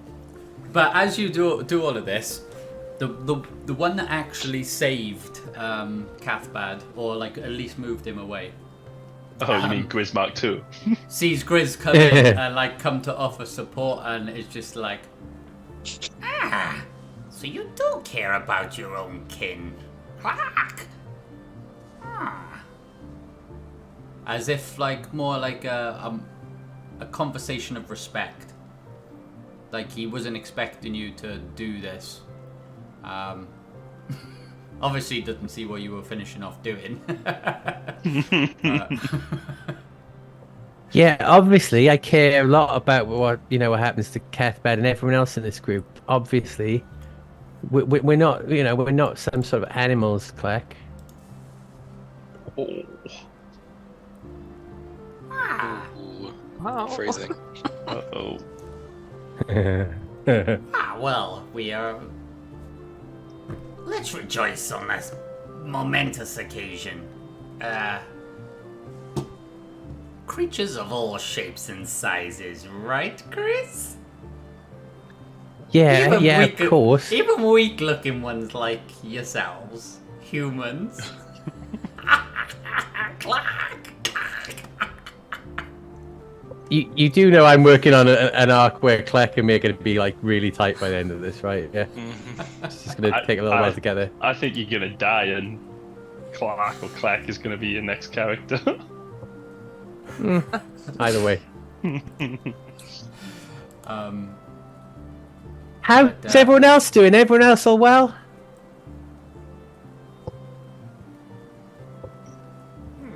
Is Fang okay? Bang is fantastic. Do we have time to waste, or do we need to get out of here quickly before any more come? Sage, do you want to rob anything from these giants? At this point, you just see me like crawling out from the stairs and just roll down them next to this one. As even the Aarakocra that have just got up off the floor, like, huh? As in, they know how sacred this place is, and they didn't take your joke very well at all. Are you shouting this to each other, by the way, Sage, Grizz? I was, yeah. Can't really hear much, but I'm not saying anything. I'm just kind of like appearing and just roll down the stairs a bit. I'm just not, So you didn't I'm not respond very to well. Grizz, no? No. But at that point, I'm already crawling out to like see if there's anything left of these remains. I was doing a little thing called Grizz being Grizz. Can you give a deception check, Consequences. Me? please? Yeah. Little old me? Little old you. Oh, Oh, no. dear. Well, at least it wasn't on that one. Glad he healed 30 hit points. Yeah, good idea, really. So, like, Kleck and even Cleek both look around like, huh? And see Sage coming from the ruins again, just like, have you stole more of our trinkets? This is me they're saying this to. Yeah, Sage. Like, you, come on down. Very slowly, just crawling over. We may have just bested evil agents together, but these are our sacred grounds. Do we see Sage looking very dark and evil right now? Oh yeah, so how is your form now? So, still dread. Wear off in a minute, I should do. It's 10 minutes. I'm just very, very pale, very cold. Like all of the colour's gone out of me. Like my hair, is just like an ashy colour. My eyes are red. And you can still just see these like tattered, useless wings like sticking out of my back. Like the ends of my fingers are quite long, like claw-like as well. And I just lay on the floor, just in this form, not really caring anymore that everyone's seen this side of me. And as you're describing this, like Cleek and Clack are both looking at each other. They approached you, going, "It's like almost half one of us." Clack, but scary looking. Have you seen such a creature? And they're talking in Oran, by the way, so I don't think anybody other than Drent would be hearing this right now. I may even not be able to. Yours lasted for an hour, didn't it? We haven't been in combat for an hour, so... No. Well, I can hear them. And then, yeah, they come up to you like, open your pockets! I just chuck my pouch off to the side of me. Just everything, I don't care. I just let them look through it, and I just stare one of them in the eyes and just go, just take anything you want, I really don't care. I have nothing on me. And Kleck doesn't even give it a second thought. He just goes straight in and starts to rummage around your stuff. Like almost like a bird going in for like a seed pouch.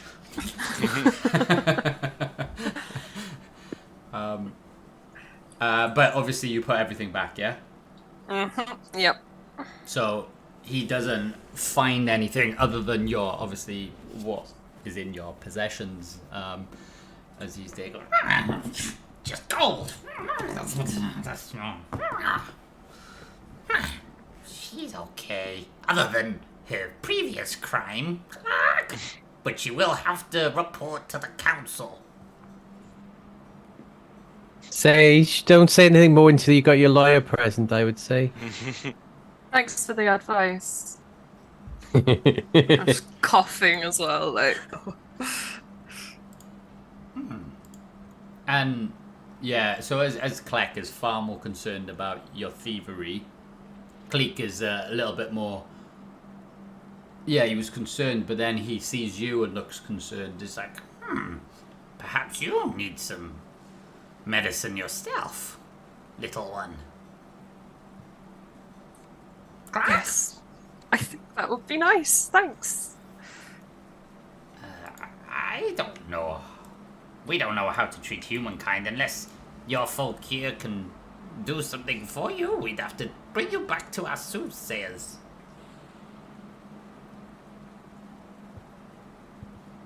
Just do whatever you need to. Anyone? I don't know. Can any of you help me? Because I should. He I'm rips just off a very dumb feather right now. and puts it on one of your wounds. Yeah, now that I've got my bearings and I sort of shuffle away from Grizz, You roll a 3. I can come over. Yeah, Sage, you don't look too good. You need some sort of help. 1 second. I'll just look at Cleek. Aw, thanks. Can I keep this? The feather? If you want to. Clack. Yeah, thank you. I just kind of keep it held now because all my stuff's just like strewn around me at the moment. Another bucket cat bed. Yes. I rolled and he seems to look at you and like, such a strange thing, but in a weird way he found it kind of nice. As he scuttles off to look at the rest of his kin.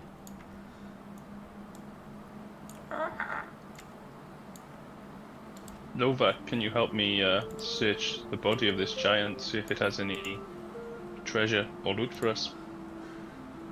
Damned back, I'll roll him over. Can we both roll, Mike, or one of us roll with advantage? See if the giant has anything loot for us. Yeah. Go for it. I mean, if you're both investigating. It's fine. Come on.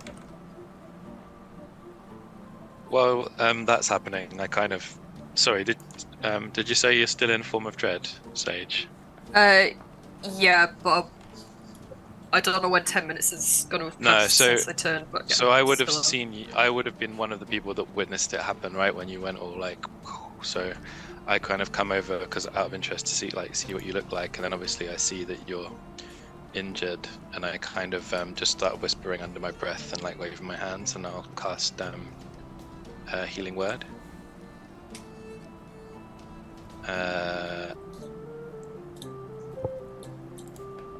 Give you 5 hit points. kind of struggle to my feet, and just give you just bow at you, and then give you a big cheesy grin, bearing these little a scary face, and I'm and like, I just okay. very, very sweetly go, thank you, and you're just like, oh.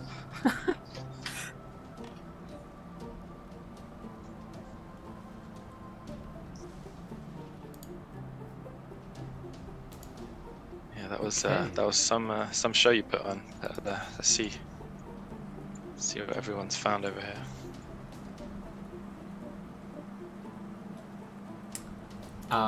Yeah, so Drent and Lovak, as you sort of inspect this giant's body, obviously you can see that it's had armor, and the giant greatsword itself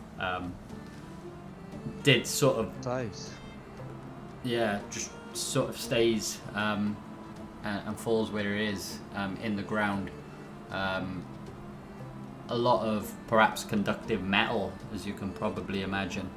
How you carry it is another question. But obviously the sword stays and remains where it is. So there's this huge 20-foot long sword or great sword. But also for Drent, you kind of, as you're looking around, you also see that the gloves on this giant, or like the hands, seem to be made from a thick leather, and like sort of has metal plates coursing through them. They're quite large gauntlets, which are now have become a little bit smaller as the giant has sort of fallen to the ground, and they've come off. But yeah, you would imagine they provide some sort of great protection from electricity. I'll try and take them off them, and then just tell everyone, and then say I'll put them in a bag of holding till later, so we can figure out what they are. Unless anybody has another plan. Sounds good. Lovak, can you use that sword? He is strong. Try and pick it up. Yeah, like, you know, you've got like a 10-foot reach, you know, so. What do you think? Is the offhand weapon, maybe? Yeah, left hand, yeah.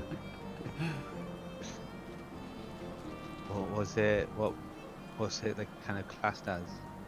Like long sword? It's It's a great pretty- it sword. looks pretty long to me. However, the weight of it is extremely heavy, so you would know looking at it that you wouldn't be able to wield it. Though. Even though. Let me find it. Bugbears have something. Powerful build. You count as large and determine your carrying Carrying capacity capacity. and the weight you can push, drag, or lift. Ooh. What I'm just might trying to think that if you be, carry a because 20-foot sword. bear in mind this is a weapon for a huge creature. I think it would probably come down to you needing to set at least a minimum strength requirement to be able to use it, because I think certain weapons need minimum strength requirements to use, right? Is that something that's still a thing? You could use it with two hands, Lovak. What's your current strength? 12. Well, Okay. Don't you need like a 13 strength just to wear normal, like, plate armor or something? I think so. I'm a rogue, it's all good. Yeah. Yeah. So, yeah, you just know looking at it, even with your bugbear strength, that you can't possibly wield this weapon. It is just far too big. It's what, twice the length of your body.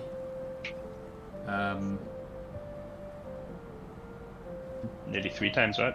It is, you know, Yeah. like 7 foot. Yeah. Yeah, It so would have been 3 cool times though, the wouldn't length it? of your body. Yeah. Yeah. Very anime. Yeah, I was thinking Final Fantasy there, yeah. Yeah. But what you could imagine by looking at it, does seem to obviously have some sort of inner magic properties around it. Even just looking at it, you can see still the sparks of electrical energy just flowing from it. So even perhaps the metal itself is precious, even as scrap, if not even, you know, to wield itself. Do you think it'd fit in the bag of holding, Lovak? Me or the sword, sorry. The sword. Right? Like, put the bag like kind of over the sword. I mean, we've got rid of all the gold that was in there now, haven't we? So. I forgot we had all that gold. Could we break the sword? Yeah, just snap it, Lovak. Snap into 2. Is Shadow Steel harder than the sword, do you think? Ooh.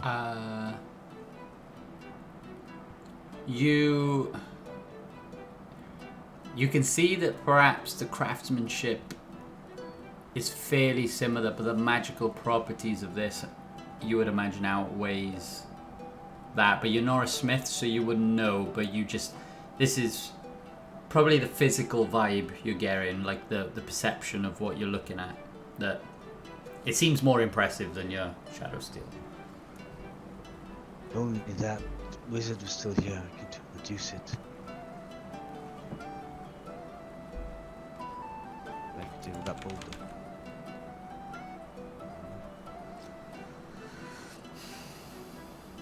Oh, yeah, yeah. Then you can make it like Glowback sized. For your offhand. And suddenly, washes. It's probably best we leave it here. Yeah. Speaking of leaving things, should we be like hanging around here? Is there a chance that anybody else could come along, like more giants? Yeah, and this is where Cleek sort of, he's finished inspecting his troops, for want of a better word. It's like, yes, we better not linger. Clark! It's, more giants could be coming. We clearly weren't the only ones to see that bright light. Clark!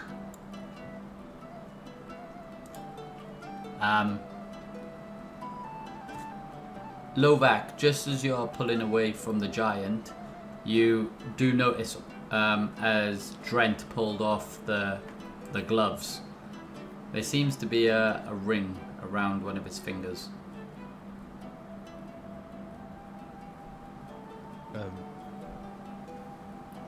Angle size as well. Bracelet size. At that point, can I turn around and say, if they're magical weapons, Lovak, maybe try holding the sword. Maybe they'll shrink down to your size. Because it's magic.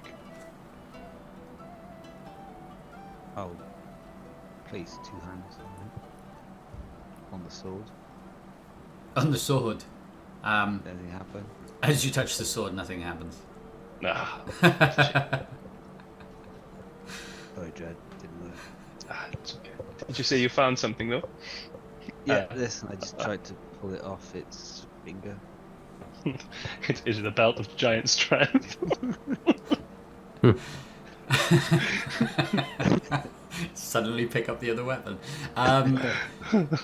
No, but what you do see, like, this ring seems to be again crackling with this electrical charge, and it's a silver ring, and it's got a small sapphire in it as well.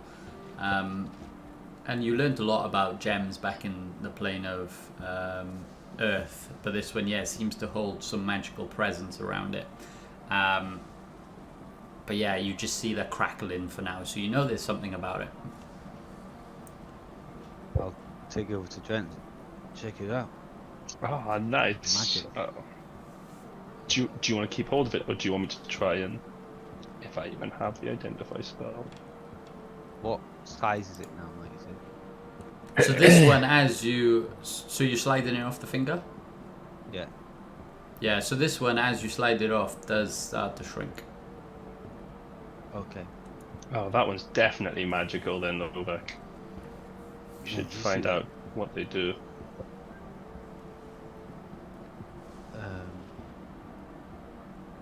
Getting better at magic. Let's see what it does.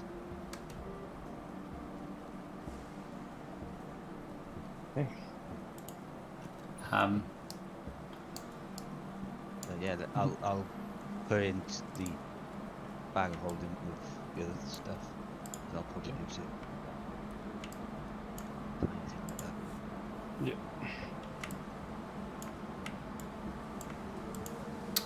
Yeah. So as this is happening, does anybody else want to do anything?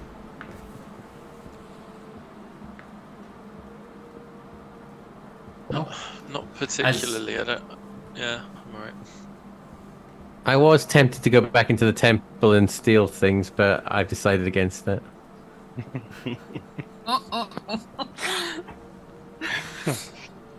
Okay. It's like it's not like murder hobo campaign, is it? It's like, you know, the thieving campaign. We're turning into that now, is it? Okay. So as this is happening, and yeah, you contemplate your thoughts there, Grizz. The rest of the Arakocra sort of come around this corpse, and they quickly go, yes, we must go, but as you can see, it's not the first time they've done this. They start to press away the toenails of this beast, as What? as well as chop off its beard and throw it into a satchel. Distribute it between satchels they have. Oh yeah, the beard satchels. Yeah, we've all got them, haven't we? I assume it's different ones for the beards and the toenails, right? Yeah, you hope so. They're nothing if not organised, are they? And then there's like, so how many of them is there now? Was it 1, 2, 3? Oh, they're all alive, aren't they? So there's 8 of them. And they're like, right, so who can fly and who can't? Trent is smugly looking at Grizz at this point when he's on top of a dragon. Any morphing on there? I mean, you couldn't fly until yesterday, could you, Trent? So. I don't say anything. I'll just look and smile. No, sorry. I don't think there's any more room on here. As I'm stretching, So the rest of you need us to take you, yes? Clark? I think that's what we was in the middle of sorting last time, isn't it? Before we got attacked. But Yep. everybody had their own I'm swing. not able. Did we say we was going to try to tie rope to their feet and sit on it like a swing? I think we did, And yeah. they said they weren't there for your entertainment. Oh yes. So 4 of you, yes? Think so. Tell with all the Yes, bodies. please. My form of dread will have run out at this point. I thought it was longer. Okay, Is it so 1 you minute start instead to of like 10? Yeah, it's 1 return back to yourself, yeah? Yeah. Did Everything you was want this kind to of. happen in front of people, or...? It's just gonna have to happen where I am. It's like I don't have a control of it. It's kind of. So I just kind of let out a bit of a stifled scream because it hurts as these wings like crack back into my spine. And like all of the colour just like gradually comes back to me. And like my fingers like grow back in a bit and I just shudder and like after it happens and when I'm back to normal. It's because that's not nice. Because I really don't like it. Wow, so... Yeah. People can, I guess, hear this as it's happening, that cricking and cracking sounds as you let out that audible scream, and felt like the music needed a change for that one, so I put a bit more of the ominous music on. As I guess people are just caught aback by it as you see this visibly happening. I'm fine, don't worry. This happens every now and then. I'll just like cheerily walk into everyone. As if nothing weird has just gone on. Right. Yep.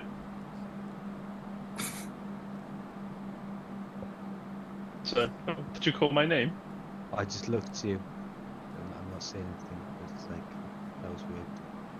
Oh right. Yeah.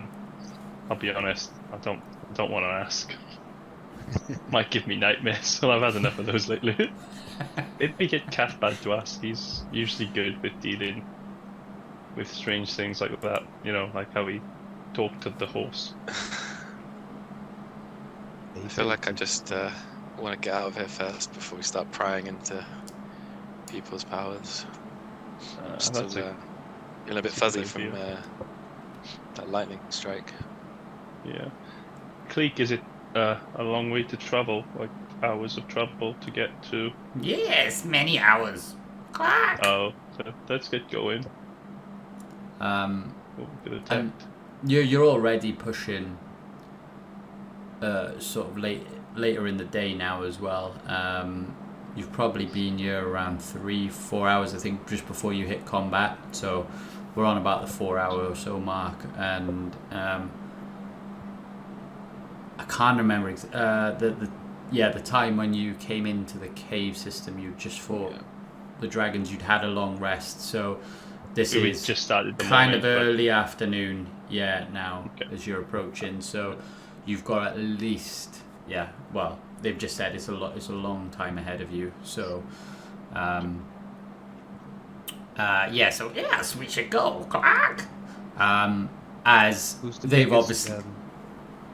So who's the biggest bird person? So the biggest is the commander that you've met, Cleek. I'll walk over to Cleek and do that. And maybe try to climb on his back. Piggyback position. As you try to do that, you turn to Clark! What are you doing, Clark? What, just stop trying to climb?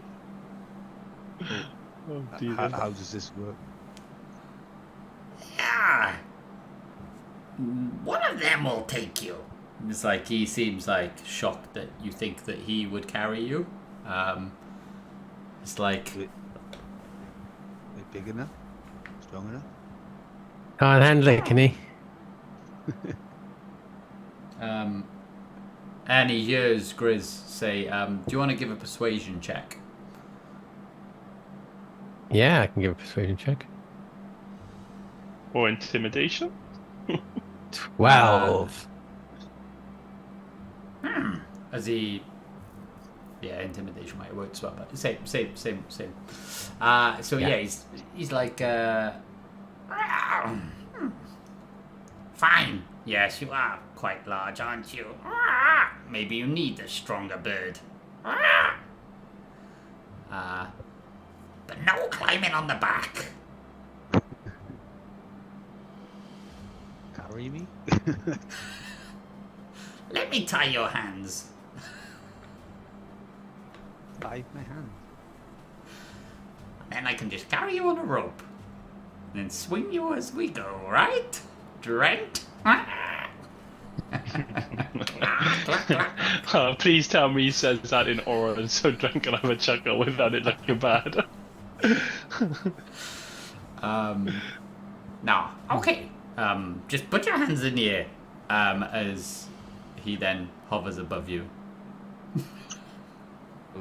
Okay.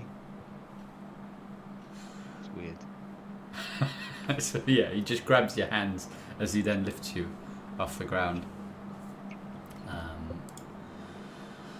As the rest of obviously yourselves organise into a similar fashion as you all get lifted by the Aarakocra as well.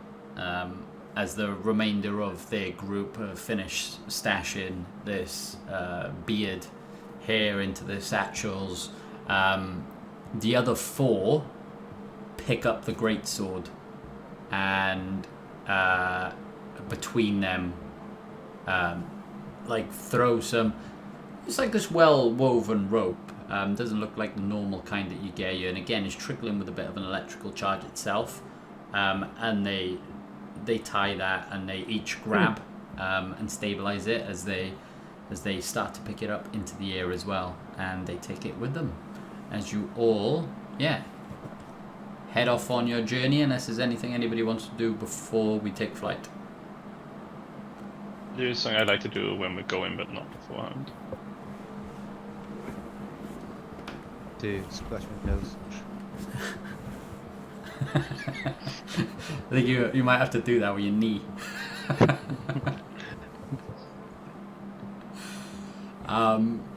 Okay, great. So if nobody wants to do anything, essentially now then,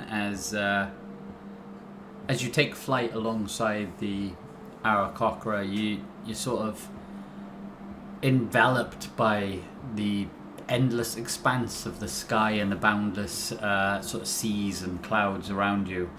The sea of clouds, not actual seas, just to make that clear. The air is sort of crisp and invigorating, but not too cold, as the sort of gentle rustle of feathers and the rhythmic beating of their powerful wings just give off a bit of an air of relaxation. So this is something like you're totally unfamiliar with, you know. There's great blue skies, clouds, and just a hum of beating wings. So it's quite relaxing, even putting Chris to sleep. So, you know, it's really effective as you're traveling through the air. But you travel for what feels like hours. It must be at least 5 hours or so. But as you're doing this, obviously, Drent, I said, as this is happening, you know, do. I've just Googled it now because I wanted to try and make sure I was right with what I'm saying. Would Drent, because he sat on the dragon and the dragon is just following the rest, would Drent be able to take a short rest? And the only reason that's important is because if he could take a short rest, he could identify one of the magic items. So I'd just go with the gloves. It's a good question. It could be too windy. It could be anything. I have no issue with it. I think just roll me a straight up d20. If you roll more than a 10, I'll just say yes, fine. Otherwise, yeah, we'll just say the ride is slightly more turbulent, so you're having to hold on. 200, yeah? Of course. No! So yeah, you're finding the currents in this place, and also you haven't obviously ridden this creature in some time. This is like you're just getting familiar with it now. Yeah. You know, you just don't feel that stability where you're able to switch off enough to rest your mind and body. At least I didn't fall off. But you didn't fall off. Dex saving throw, please.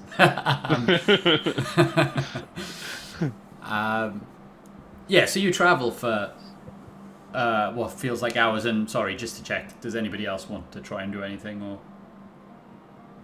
no? No. I just want to clarify, I have like picked up my stuff at this point. I'm not leaving it all on the floor. You're more than happy to like strike up conversations or anything as you're doing, if anybody does want to have a chat. If there's anything meaningful you want to ask. I'd imagine it's very difficult because they're all being carried for like 5 hours. But, you know, literally grabbed onto them, like, their arms are going tired. All the blood's just gonna rush from my hands. Yeah. Trent is definitely like flying closest to Grizz if he can, you know, just smiling and waving. Grizz is nodding off. all sleepy, relaxing. You may take a short rest.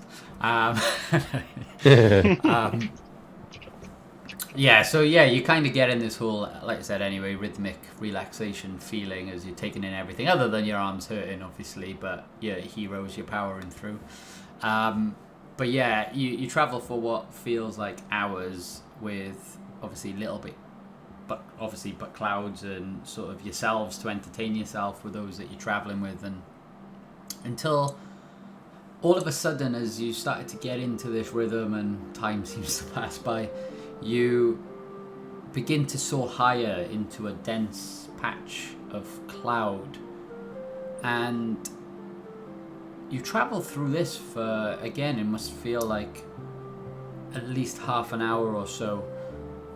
Visibility, you can hardly see anything, but as you make it through eventually to the other side, this is where you catch the first glimpses of another floating island range. And Cleek turns to you and shouts out quite loudly, "We are here, Clark!" As you see 3 large islands dominate the skies ahead. They're floating in like a triangular formation. From this distance, you can just make out that each island appears to be quite luscious and verdant, full of life. and all seem to be these sort of mountainous island rocks that, crowned with lush forests and cascading waterfalls that are even floating off the side of these little islands. But equally as interesting, at the center of this triangular formation of islands, you see a much smaller island that seems to stand alone, almost acting as an anchor point in the middle of this triangle, as the islands around seem to just slightly rise and fall, seemingly with the sort of gentle flow of the currents of air around them. And again, Cleek turns to you. Welcome to our refuge, Clark! As even they sound quite tired. Is this the city of air? Oh, this is our home, Clark! Does it have a more common name? For us, our home, our refuge. But, for others? No, they don't know of its existence. As he then sort of points over to the various islands, and he says, "That there, Clark," as he points to the easternmost island, is home to the Seers of Crew, Clark, our tribal prophets. And he then shifts his gaze towards the western side island. There is the home to the mystics of Creed, Clark. Wielders of the elemental life force of Flidace, Clark. But we fly there, to the Isle of Clark, home to my kin, the warriors of Clark. Clark?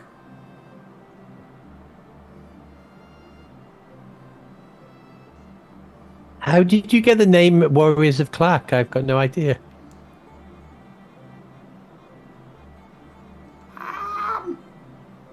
We were born with this name. Our greatest ancestors called themselves the Clarks. Maybe that's what you should name your home, Clark. What's the Isle of Clark? They wear shoes. Shoes. With their talons sticking out like.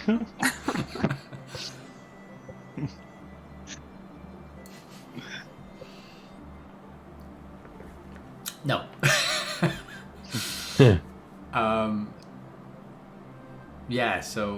You just see basically these three lush verdant islands. Like, you can see like forest life, and you can see these mountain cliff tops, and even from this distance you can see there's like bustling activity sort of around these islands. You can see creatures moving in the distance, but you're still quite a distance away. Anything else you'd like to do now before we continue on into your journey? No? So as you begin your approach, as Clark has pointed towards, we're going to the Isle of Clark, you start to see as it gets closer that the features become much more prominent, as you see its sort of rocky slopes dotted with intricately carved dwellings and nests adorned with colourful tribal banners. So they seem to be like sort of rustling and like blowing in the wind, or dancing in the wind even. And the most noticeable landmark that you see as you're coming in is atop one of the highest peaks, where you see this intricately carved building into the rock, like think like Petra style here, Almost something like behind Grizz's background right now, something a little bit like that. With what seems to be metallic rods reaching high into the sky. And beyond that, the island that you're looking at just seems to be like I said, a bustling centre of activity. There's smoke rising from cooking fires as you sort of fly in and over the island now, and you start to get that smell of food and the sort of burning carbon, and the sound of loud chirps and piercing calls filling the air as similar eagle-like Aarakocra beneath you hold spears high into the air, and they seem to be like chanting it into the air as though, cheering your arrival. As they all just like chirping really, really loudly, and it's something perhaps none of you have ever experienced before. And this is where, as you are brought down to the center of this tribal dwelling, where you already see a number of Aarakocra adorned in perhaps a little bit more regal clothing, stood away from sort of the rest of the group.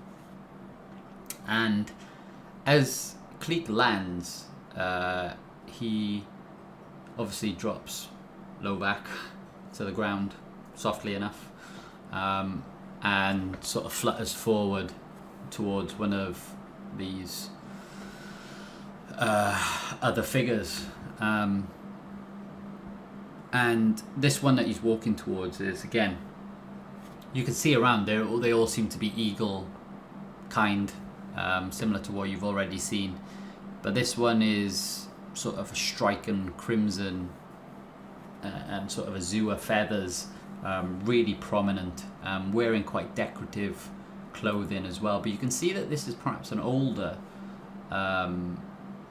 sort of Aarakocra as well, not young like the ones that you've just been fighting with, but you can see that even though he's older in appearance, still a staunch figure, quite muscular and standing very tall and confident. And again, you can see clearly battle hardened, his wings bearing the marks of past encounters, and you also see a large scar extending from the forehead down across his left eye into his cheek as he speaks. Clark, who are these strangers you bring to our sanctuary? Clark. Chief Clark, as he bows down. We found them at our sacred ground. They traveled through the eye, Clark. And as Cleek says this, obviously the rest of you have now been dropped onto the ground as well, near Lowback. And just to set the scene as well, there are already a large conglomeration of bird-like creatures around you, the eagle-like folk. They all seem obviously not quite as intimidating as some of the ones that you've already encountered, but there's probably at least 50, well, actually more than that, probably around 150 or so of them. Like the villagers come together because they've seen this giant sword come over and everything, and perhaps you're getting a sense that some of this cheering is like, a great victory and a great battle has taken place. And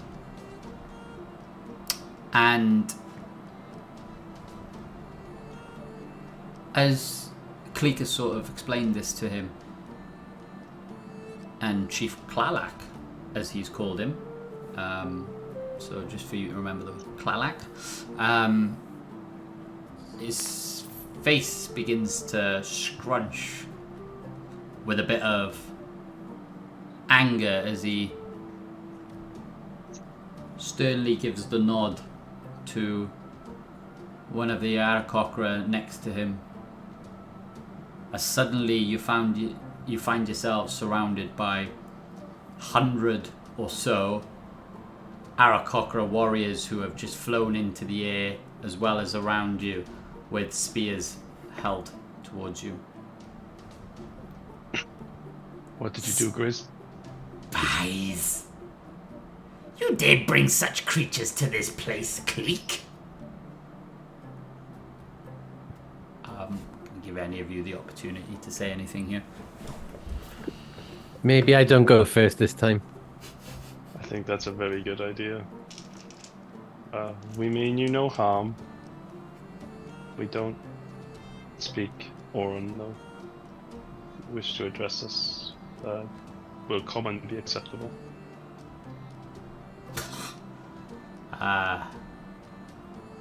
Such crude and vulgar language, but I can understand you. You trespassed amongst our sacred ground.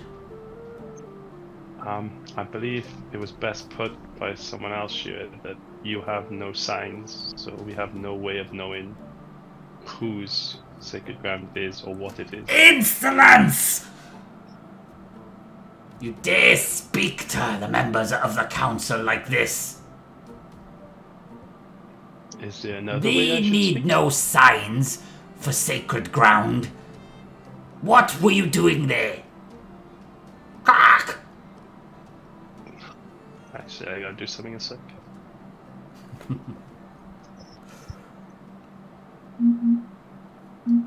As you're doing that, Cleek does shout up and he's like, No, Chief! These are no spies. They saved us from the minions of Angmar, you see. They helped us kill those giants.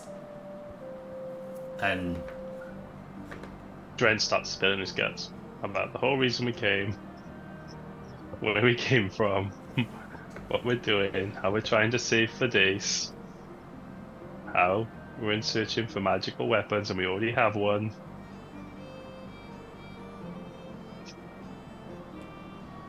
All of it. okay, and as you're I hide some. you hide some food. Okay. You may even want to punch Dren across the back of the head. As you start explaining all of this, his face shifts. Can you give me a persuasion check, please? Straight up, if you'd have told it in a more elaborate way, I might have given you advantage, but we'll take a straight up 23. 23. It's a very interesting rule to make. So, so yes, as you sort of start explaining this, he still seems somewhat.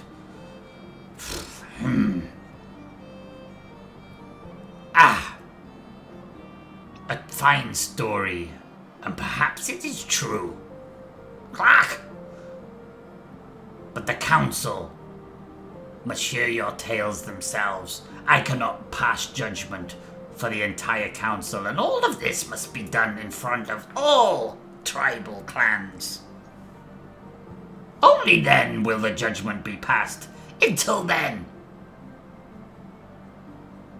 Why didn't you pass a judgment to? Why didn't you pass a judgment to sort out the sacred place so it isn't falling to bits? And as you start to speak, even like people, like some of the other creatures, seem really offended that you've just spoken over one of the tribal leaders, and they come over to you and pretty much spears pointed in your face. I said, "You insolent fool!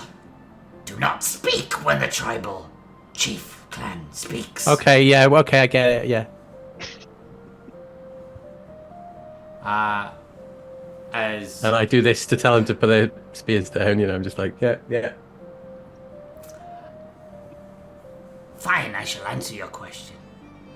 This has nothing to do with rejuvenating that land. That is a sacred, holy place where once the dominions of air and earth and water and fire once lived in harmony. But those portals, since the loss of the gods, have gone. That's all I shall tell you for now. until we know your true purpose here. The council will decide your fate. Until then, lucky for you that you helped save my fellow kin from a difficult and hard-fought battle, it seems. 3 giants. They very rarely send such strength. But you may... warriors. Go on.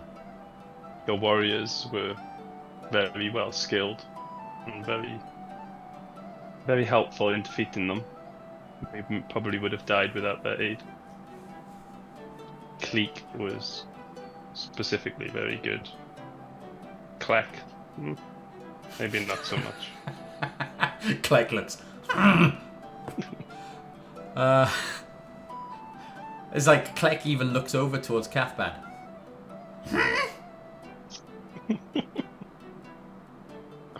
I'm not getting involved. I'm letting these guys do the talking. For now. That's the last time I save you, human. Oh yeah.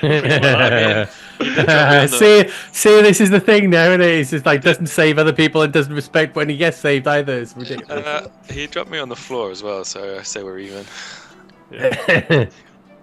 You were unconscious. You didn't feel it. Is there somewhere we can rest up while we wait? Maybe buy some food from you.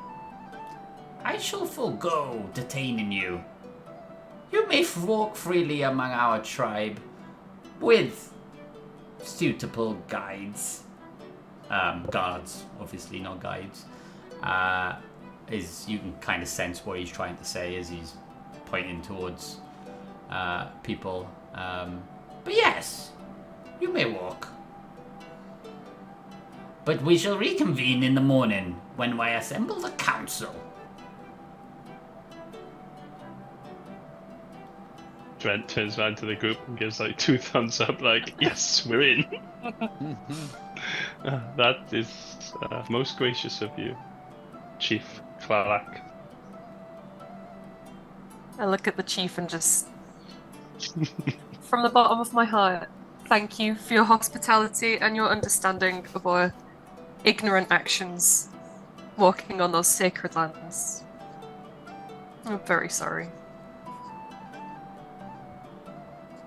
I'll just back away a little bit. And this is where Kleck sort of speaks up. This one stole items from our holy ground. I put them back. I didn't mean to. That was an ignorant mistake on my part. But I promise I put everything back exactly where it was. I don't have anything on me now. As Kleck very kindly ransacked my pouches just to double check. Roll persuasion with advantage, please.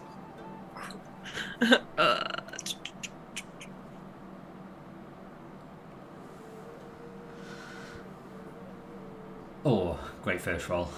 So that's enough. As you sort of explain this, again, your actions perhaps speak true of your nature, so I will consider this in the council's actions against you. We shall look at your charges collectively, but the charge against you as well for thieving our items from our sacred place. They will pass judgment in the morning. Until then, leave. As scuttles you away. I think that went well, right? Yeah, I think we're walking it off like we've just made it, because usually it gets way worse. Yeah. That's a proper little snitch, though, isn't he? I mean, Yeah. they wouldn't have beat those giants without us. So, I mean, I can't really talk too much because I got knocked out, but they can't hate us too much. But you almost made the ultimate sacrifice, Cathbad. Yeah, I suppose I did. you did draw the big one's attention. Yeah, I went straight for him, you know. Yeah, you were in there in dinosaur form. Mm-hmm. I don't know. I just find this lot a bit judgy, to be honest, and I just, I just want to kind of, throw them off balance a bit, We should be judging them as much as they're judging us, right? Is what I'm saying. Yeah, like we just got here. It's not, it's not our fault. Yeah. Just need their wings. I've got one feather. If we can collect more. Lovek, you're not going to rip their wings off, are you? That's not how it works. I don't think it is. But maybe if it goes real bad, we can try that out. But I'm hoping we'll just go and see the council in the morning and, I'll try not to make things too much worse than they need to be. Maybe giving us overnight isn't the best idea. Shouldn't you saving their lives, Trent?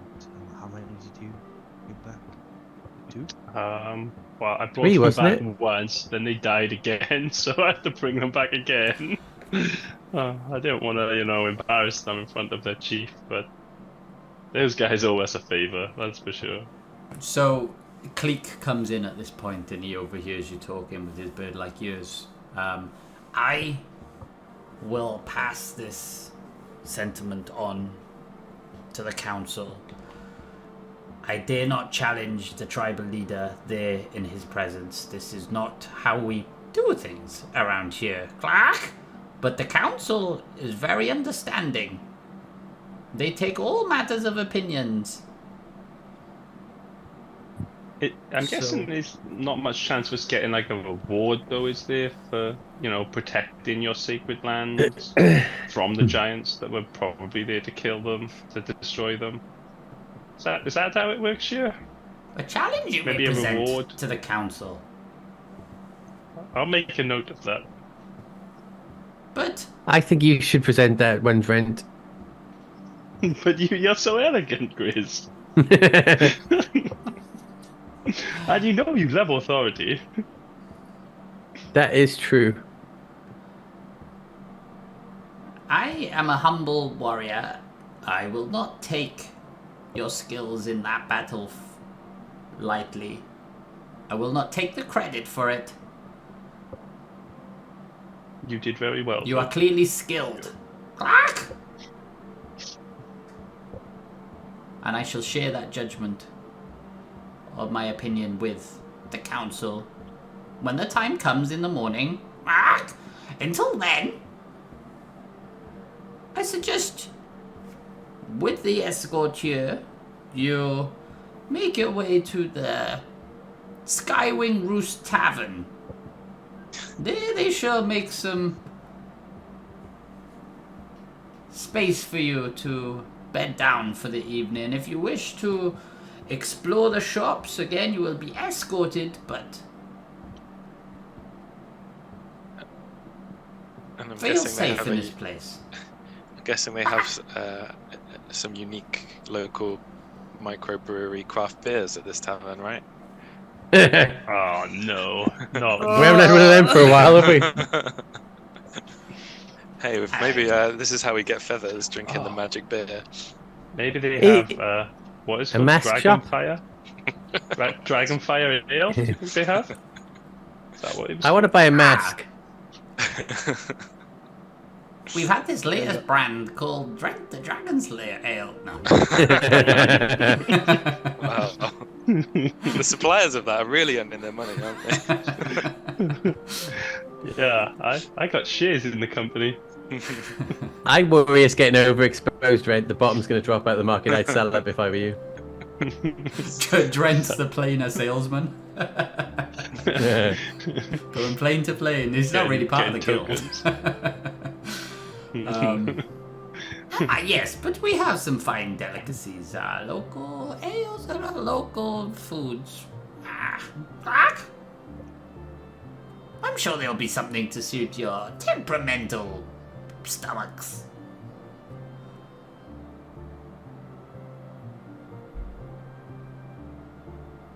Are the you beds have- comfy?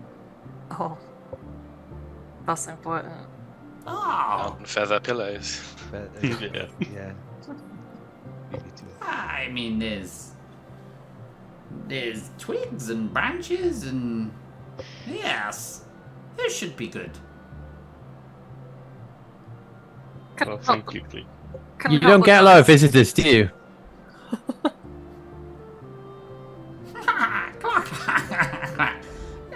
No, we don't, dear Grizz.